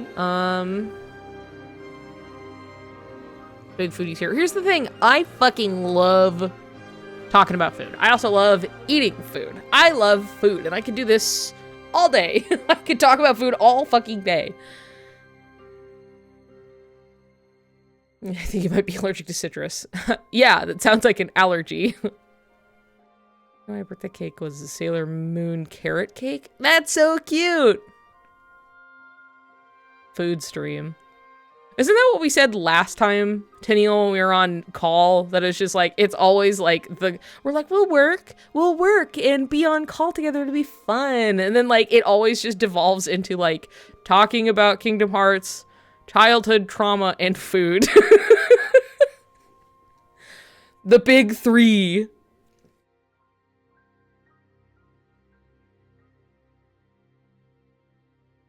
Food's so easy to have a strong opinion on. I mean, yeah, that's also true. Anybody can talk about food. Talking about butter Pop-Tarts? What, like a flavor?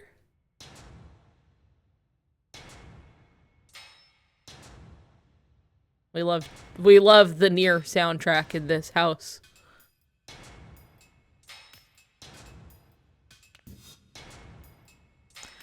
Reminds me of that post. Yeah, I always thought mango was spicy, and turns out I'm allergic. Or there's another post that was like, yeah, you know when you get the meat sweats? You eat so much meat and then you start sweating and all this, and it was like, no. No, I don't know what you're talking about. Oh, shit, okay,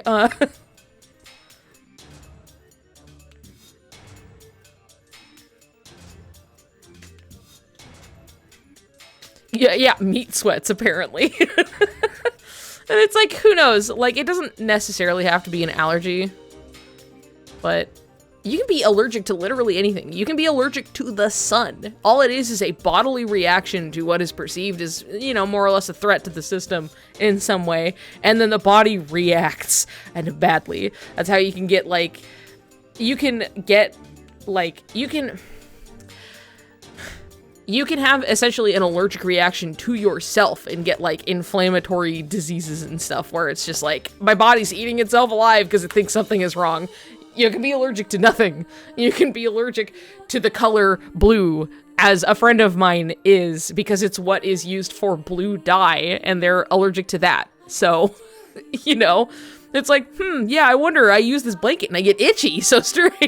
It is just the blue fucking dye. I think it was cobalt, specifically. Last time I thought I didn't have any tolerance to spice, but then I found out there are people out there who think orange chicken is spicy. And I was like, yeah, no, it's wild sometimes that there's like, I've had a friend for a long time who couldn't eat black pepper on things. Like, just a couple cracks of black pepper onto their food, and that would like hit them bad. They're stronger now. They can handle it. But it really is just like a level of tolerance, you know what I mean? And you can build it. Be allergic to water, even super rare though. And there's someone looking at the color blue and evaporating. Outdoors right now, being in the Willamette Valley while having hay fever. Oh yeah, you're getting fucked, dude. I'm so sorry.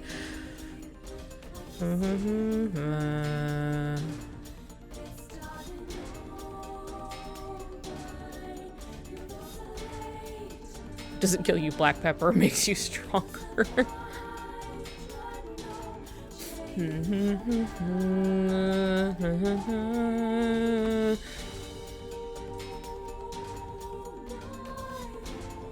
I've had an allergic reaction like once, and I still don't know what it was, but I definitely started breaking out in like hives all over my hands.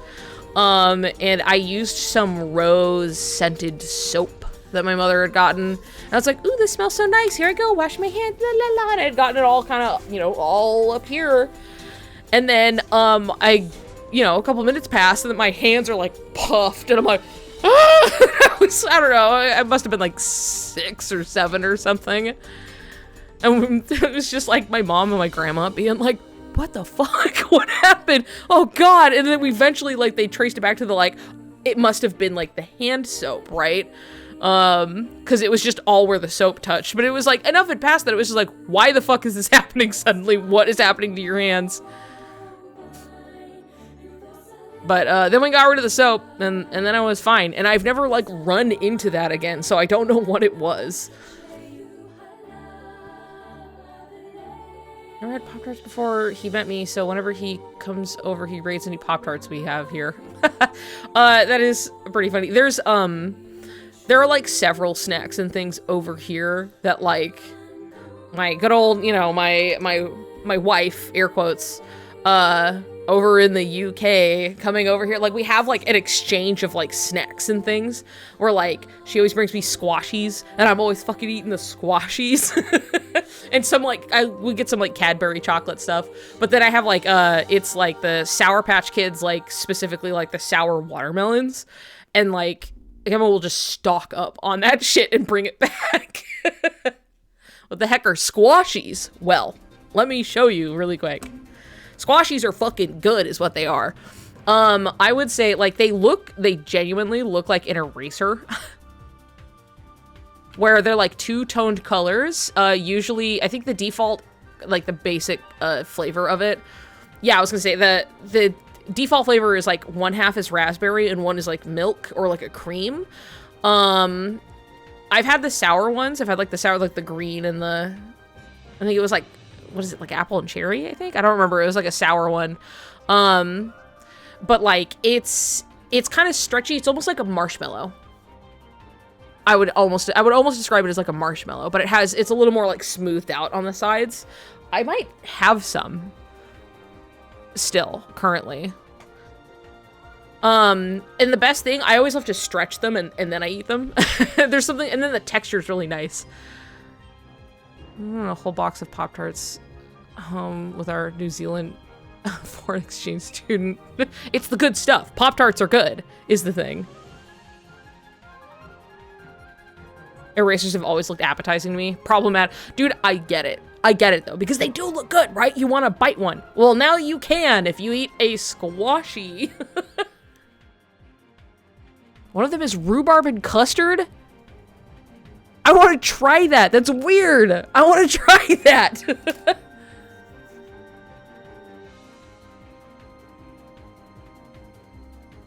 We don't really have grape flavored things here, but you guys don't really have black currant. So, that is true. We can get black currant stuff usually in like kind of import senses. But there's the reason we don't get black currant over here is that like there's an issue with like, there are several fruits that are difficult to bring over here because of like the bugs that come with them. That can cause really big damage if they make it here. I know that's why we haven't gotten like mangosteens, is because like they have to be like fucking radiated or something to kill everything on it before we can get it. That may have let up a little bit, but like it's a lot of like environmental stuff where it's like you can't because of the risks with it. The heck is a mangosteen? You know hold on. The queen of fruits? Mangosteen. So, you know the Pokemon like Bonsweet?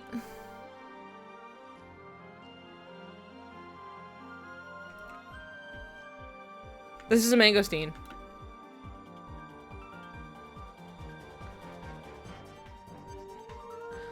That's what Bonsweet is based off of. That whole line is based off of the mangosteens. And they're really good, by the way. They taste really good.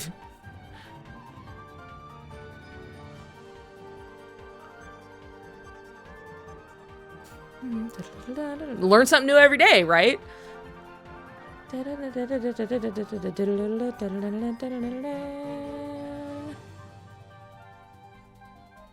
Thoughts on pomegranates? Love pomegranates. Really good. Not my most favorite fruit or anything, but I do really love pomegranates. Like, preparing them is a pain in the ass, but I love getting a fistful of what look like a bunch of little gems. I just, you know, and just chewing on them. That fruit and Pikmin that I'm always like, what the fuck is that? It's a mangosteen. Here you go. Like I said, learning something new every day. But if you can get a chance to try it, it's very yummy.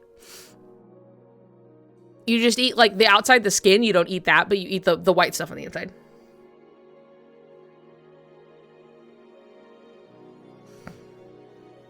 I know Caterpie is based off of a real caterpillar. I shouldn't be surprised about Bonsweet. I mean, a lot of Pokemon are based off of real things, to be fair. That's, you know, they pull inspiration from life, they say. Like, here's a fun, hold on a second. Here's another Pokemon fun one for you, okay?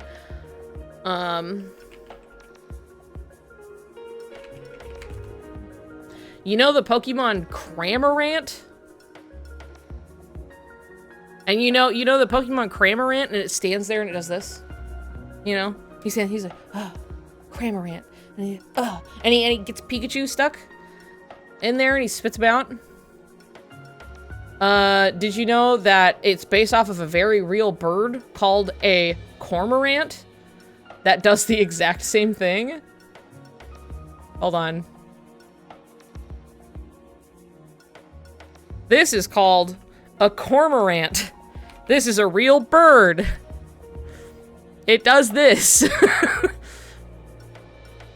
That's why I think Cramorant is a really clever, like, I think that's so, because it crams into its gullet, and it's a cormorant. So there you go, that's a real bird, it's a cormorant. And the thing is, I see a cormorant, and I go, I say Cramorant every time.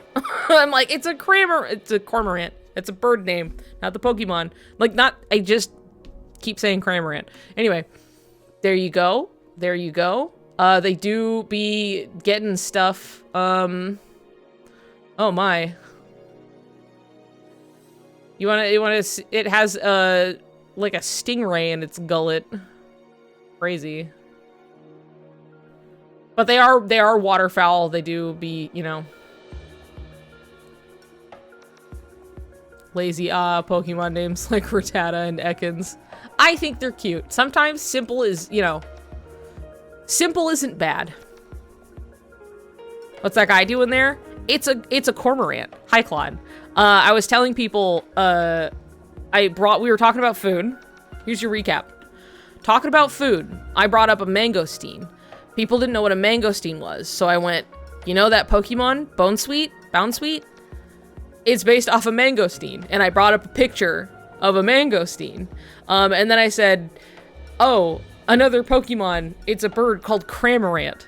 And it does this. And he you know, sticks its little wings out. There's my other hand. And then I was like, it's based on a real bird called a Cormorant. And it does that. And that's why this guy is here. That's why we have a Cormorant. They make the bird sound so majestic. It's just funny. It's just so silly. Because they're so proud of themselves, you know. Pokemon are real. It's true.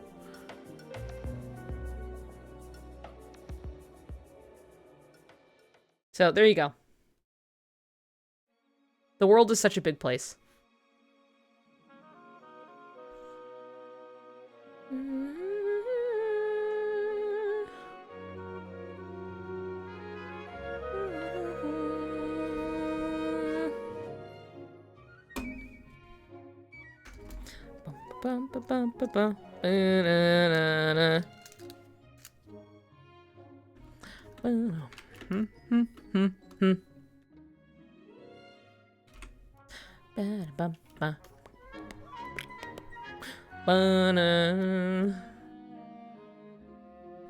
The sun is everything. Have you tried durian? I want to.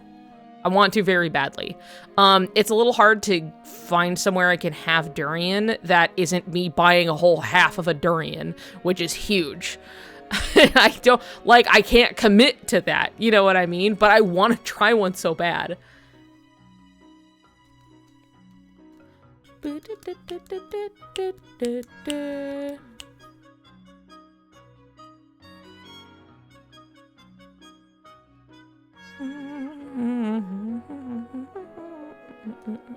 Never tried lychee, but I love lychee flavored stuff. Want to try one.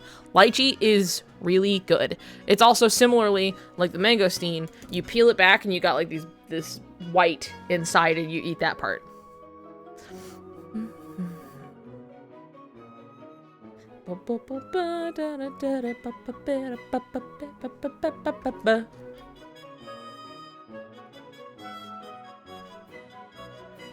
Ba-da-da-da.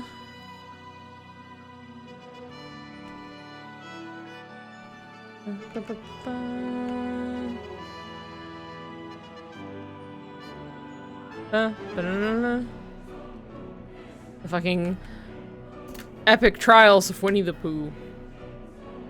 Mangosteen juice, mangosteen tea. Tried lychee like once. Texture was fine. Flavor tastes like the same thing as the flavoring. Yeah, it's very lychee flavored things are very accurate to lychee. Also, how we started this on the grape talk, right? And we don't have black currant really over here. Here's the thing. I love grapes. I hate American artificial grape flavoring. I hate things over here that are grape flavored. I think they taste bad and they taste like medicine, and I don't like them. But Japanese flavored grape things are fucking incredible, and I love them. Anytime it's a grape flavored thing and it is from Japan, I am having it. It is not even comparably the same flavor. It's wild. Not even grape Jolly Rancher. Not my first pick, that's for sure. American grape flavors tend to be a little ew. No, my medicine flavor.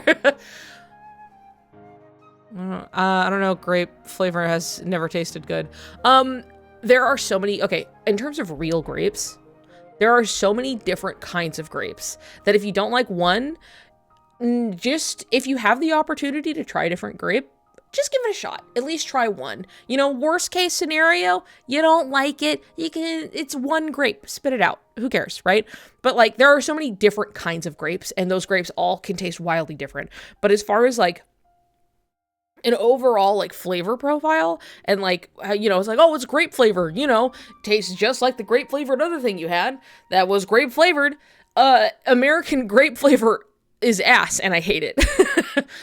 Japanese grape flavor, fucking fantastic. Wish I had more. Like a grape haichu. Try a grape haichu, because you can find that these days in a supermarket. You can get a haichu at the corner store. Who cares? Cotton candy grapes are wild and they're really good. With so much information. I like grapes with a little popping texture, like rivers, but they definitely don't taste like actual grape.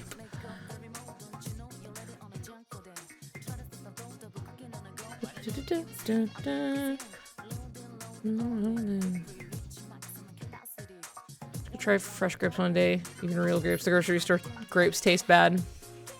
Yeah. If you go to like a specialty store, usually you can be a little better off, but cotton candy grapes do taste like cotton candy. It is not just in name. Like, it smells like it, and it still tastes largely like a grape, but like it has a taste to it, and it's really good. Oh, banana flavor. I'm not that keen on banana flavor. American banana flavor, right? I don't like it. But I'm not that big on like banana flavored things in general. It's one of the few things that's kind of like my one where I kind of just don't like it. When I was in like 3rd grade, I got banana milk at lunch. Sometimes they would have like strawberry milk or chocolate milk, or one time they had banana milk, and I was just like, yeah, let's go. And I liked it just fine as I was having it. But I did end up throwing up. And that has kind of forever altered I just don't want to drink banana flavored thing. But I do like bananas. Favorite fruits, Japanese, wine berries. Tastes so sweet, tastes like candy. Wine berries. I hate watermelon so much it gives me a headache. I'm so sorry, because watermelon is incredible. I love watermelon.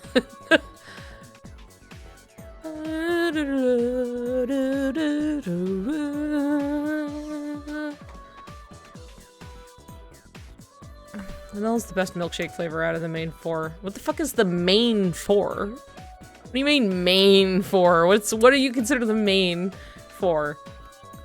Give it to me. Give me your list.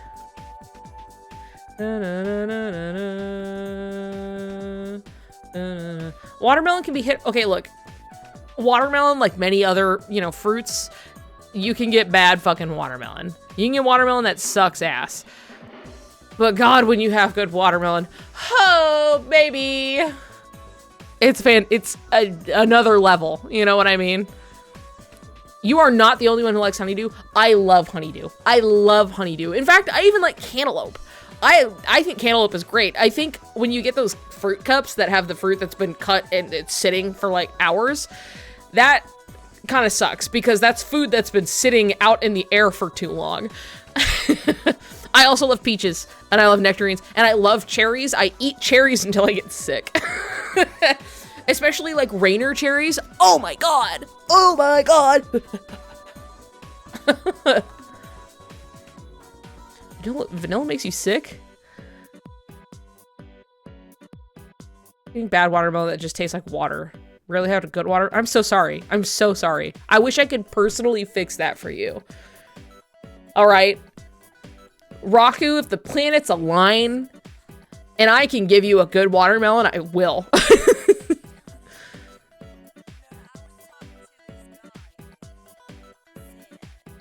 You guys suck. I like vanilla. I was talking about artificial watermelon. Please, I love normal. Okay, fair. That's fair. That's fair enough. Clarification received. But I like sour watermelons, but I don't often like watermelon flavored things that just are also sour. There's nothing better than a watermelon agua fresca. I'm just drinking the watermelon at that point. And it's the best thing I could ask for.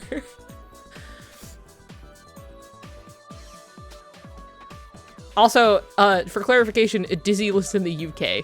So, it really puts into perspective some things. Vanilla is not a default flavor. Okay, I didn't see your list of default flavors. You go to like a cafe and you ask for a milkshake. They only have like chocolate, straw, vanilla, or banana. I couldn't say we have banana milkshakes over here that much. And I guess typically the ones that you would run into would be like chocolate and vanilla on average, strawberry maybe. You might get a mix.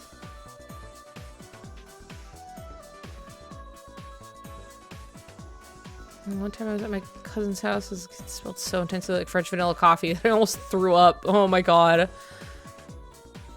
Vanilla's gonna have a lot. Whatever we're talking about, you know, Dairy Queen ice cream. Yeah, it sucks. Tried plum for the first time today. Solid would eat again. Oh, it was your first time having a plum? Hell yeah. Plums are good. I love how tart the skin is. Like, I would go after the... And it's like, ooh, I can feel it all...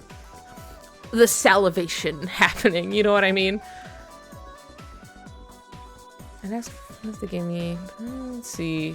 Default USA vanilla, chocolate, strawberry, hazelnut, almond. Cookies and cream. Yeah, something with like Oreos in it. That's probably going to be... You're more likely to find that than a banana. Black raspberry milkshakes. Like, they're my favorite thing.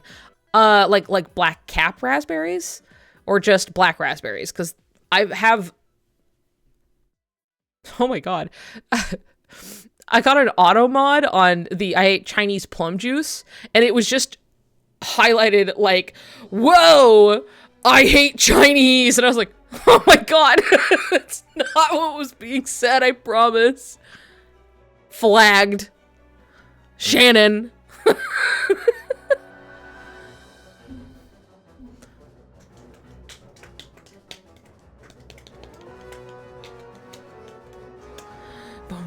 Berries I missed so much since leaving Alberta, Saskatoons. I didn't realize how much they had small. They had such a small growing area until I left. Twitch, I'm Chinese. There's a lot of wild blueberries, blackberries, and raspberries, and love them. See, living in the Northwest, this is like, we're in Berryville up here, okay? We get fucking berries out the ass, and it's great. Worked at a cookies and ice cream shop. I got real spoiled with the milkshake customization I could do. What was your go-to milkshake? What was like your, like, gonna get it again today, like the milkshake you made for yourself? I do. It was so yum. It's just such a commitment. Any big berry, or big berry, a really big berry, i.e. a melon. Yeah, unless you have like a party to eat this with, like, look. In Washington, we used to go out on hikes and eat the wild blackberries. They were so good. Blackberries that are also so fucking invasive up here. Oh my god. Blackberries are like an impossible fucking weed up in these parts. But they do taste good. Don't get me wrong. Just don't go eating, like, if you're in a town and there are blackberries, don't eat them. Don't. They probably have something on them. Vanilla bean, chocolate, and a bit of mint chip, like all together.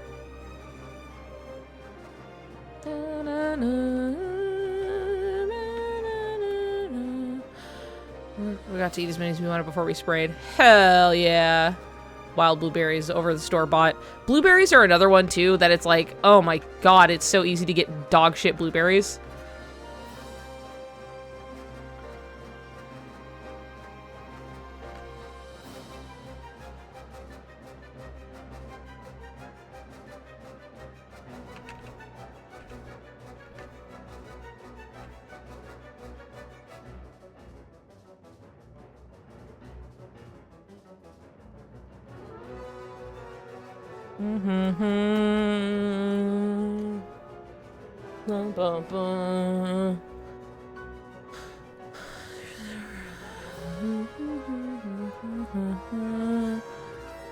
Apparently needs to go to the farmer's market more. If you get the chance, I think it's always worth a go. Leftover chocolate covered strawberries, we take those home. Oh, yeah. Yum. Blueberries and oranges are so risky to purchase because the quality difference varies so much. If you know what season is right for them, you are more likely to get a better one. Haven't slept in a while. Okay, good night. Thank you for hanging out.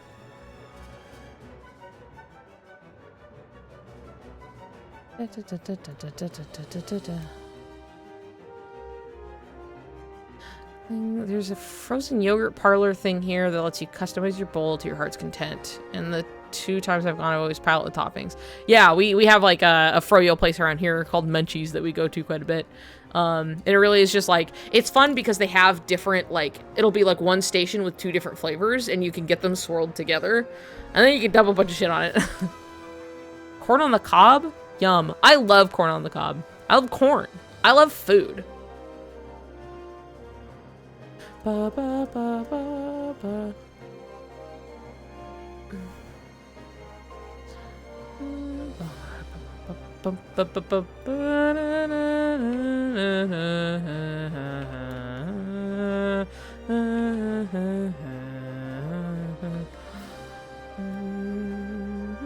Yogurt makes you sick for some reason?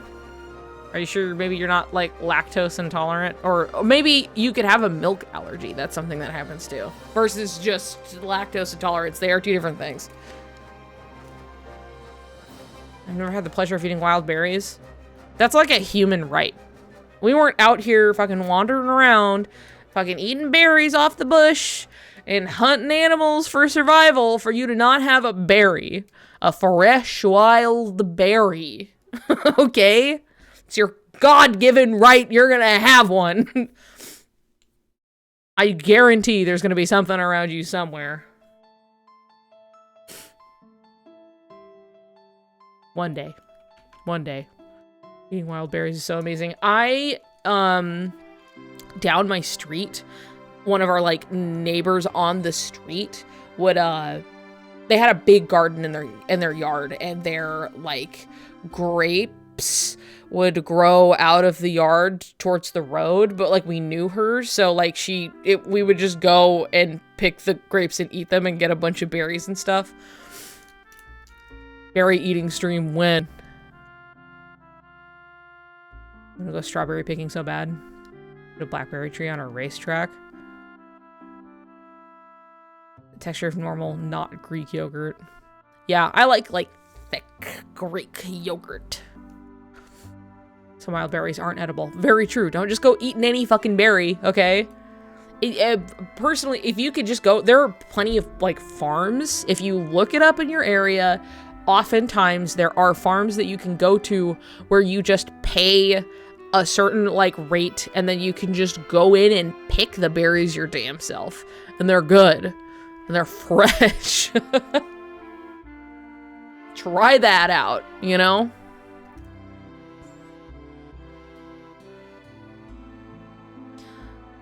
I don't even want ice cream, but it's 12 and the place I want it from is definitely not open. Our whole fields used to be apple orchard, and I'm still so mad that my grandpa destroyed them all. No, no. All of your apples, dude. All of your fucking apples. Dude, no.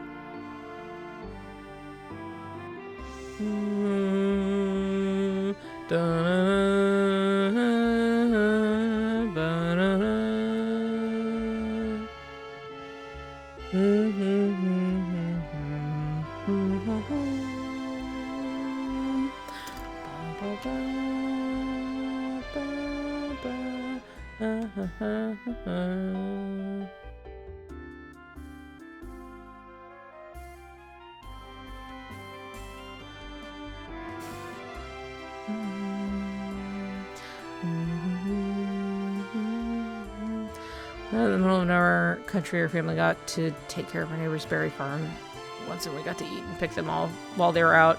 Yeah, I also had another like one of my mom's friends, he just had a big fucking wild raspberry bush in his backyard, and he was like, have at it. And we would just go out there, you know, just pick the shit out of that bush.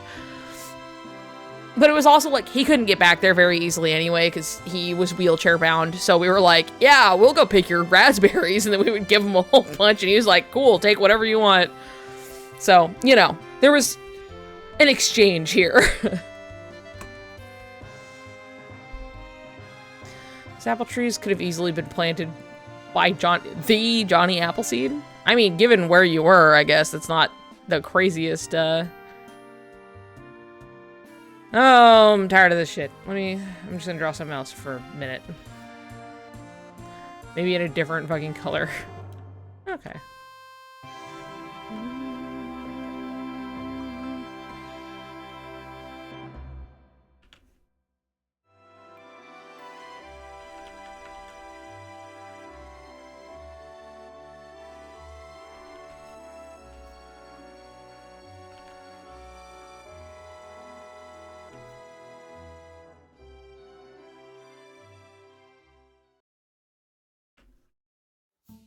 See, but then like if I'm not doing one big motion all the time, I don't get the nice look.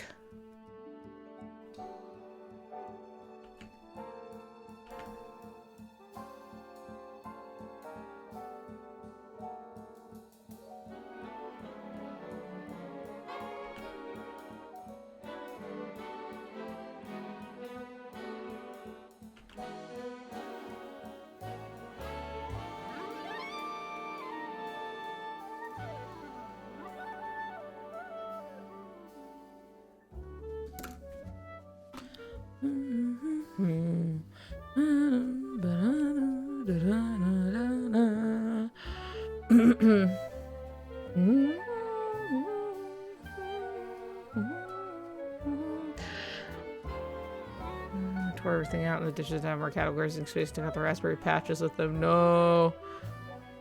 Pepper fruit. Oh, different kind. Haha, hee. I think Riku would be banana, Sora being a strawberry. I think Sora being a strawberry is fitting.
That's not a fan. That's not what my brush was.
Oh boy.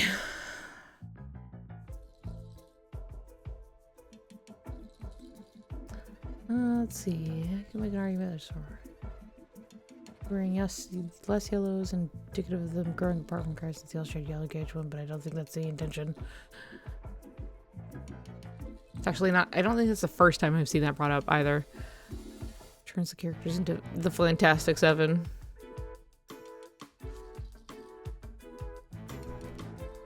I do like Kyrie's purple. And I remember her eyes being so much more that.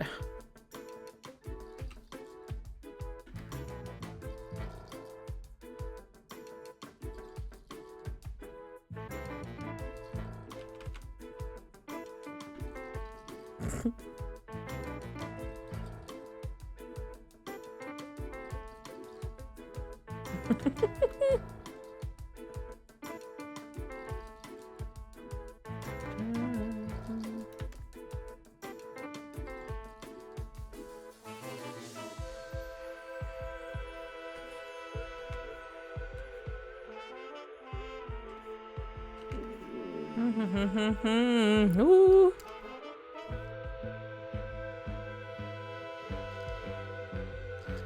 It was also fun. Yeah. Oops. I thought I went longer than I intended.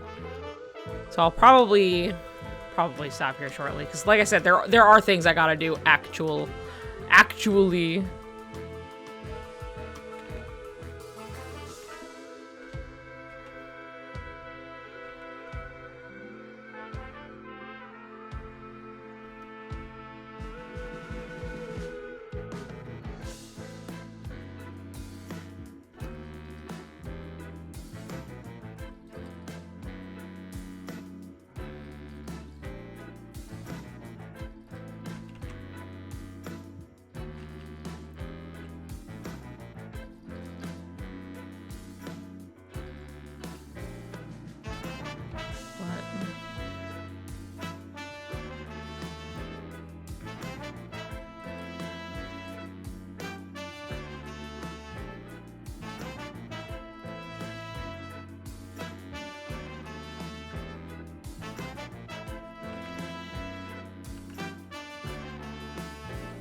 I just hate when ships are like red and pink color scheme.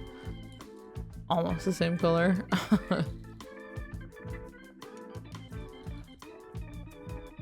Gosh, look at her purple back.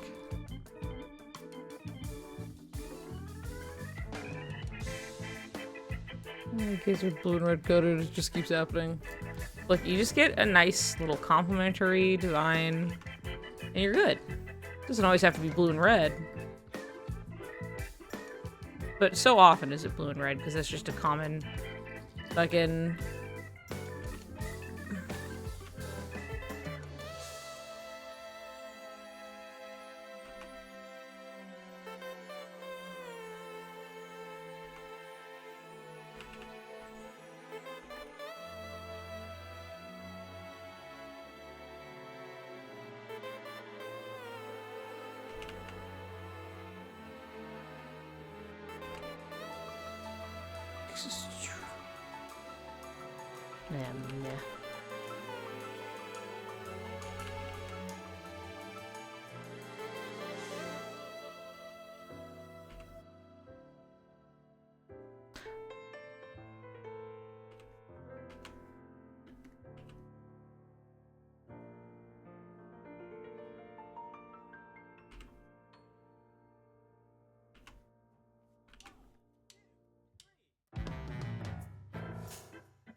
Yeah. And blue and red just have something special going on, you know?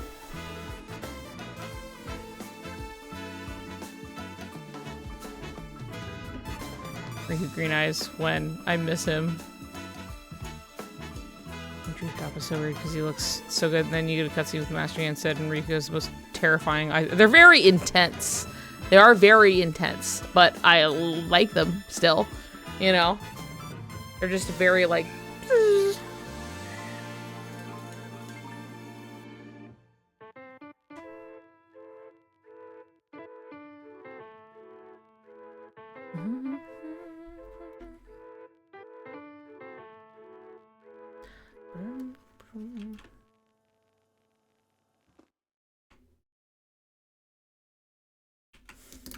Okay.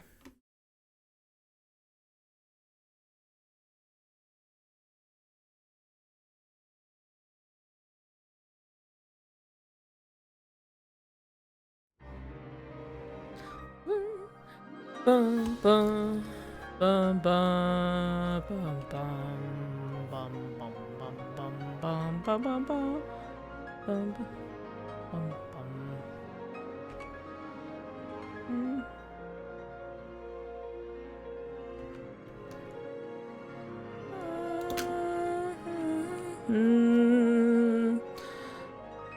Make this choice. Oh yeah, Dream Drop. Boy, every time. Remembering fucking Dream Drop, huh? Bum, bum, bum, bum, bum, bum, bum, bum.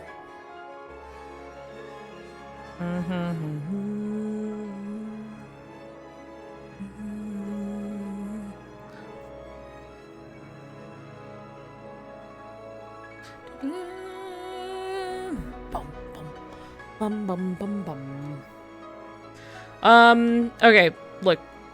Now that it's 9:30 at night, and I stream for a little over 4 hours, I might call it there. I've got just stuff and prep things I have to do for the trip we're taking in like 2 days.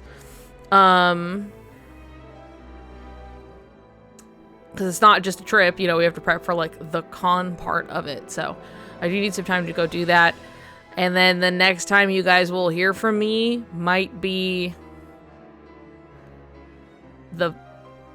not this Thursday or anything, but next week's Thursday.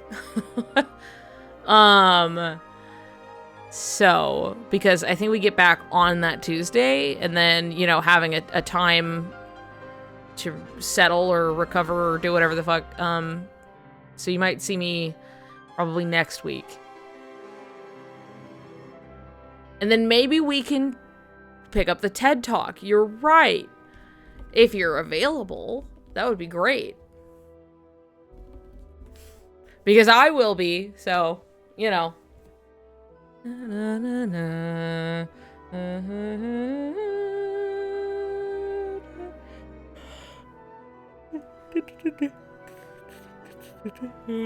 In Pride Month? No fucking way. Yeah, well, I'll hit you up then.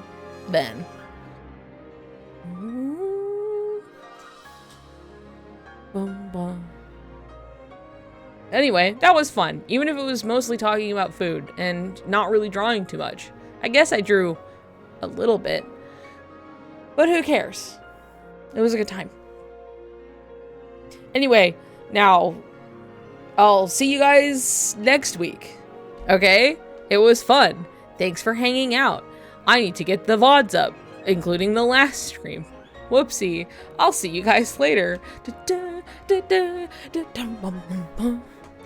Goodbye, everybody. Goodbye. Have fun. See you later. I'll see you. Bye-bye.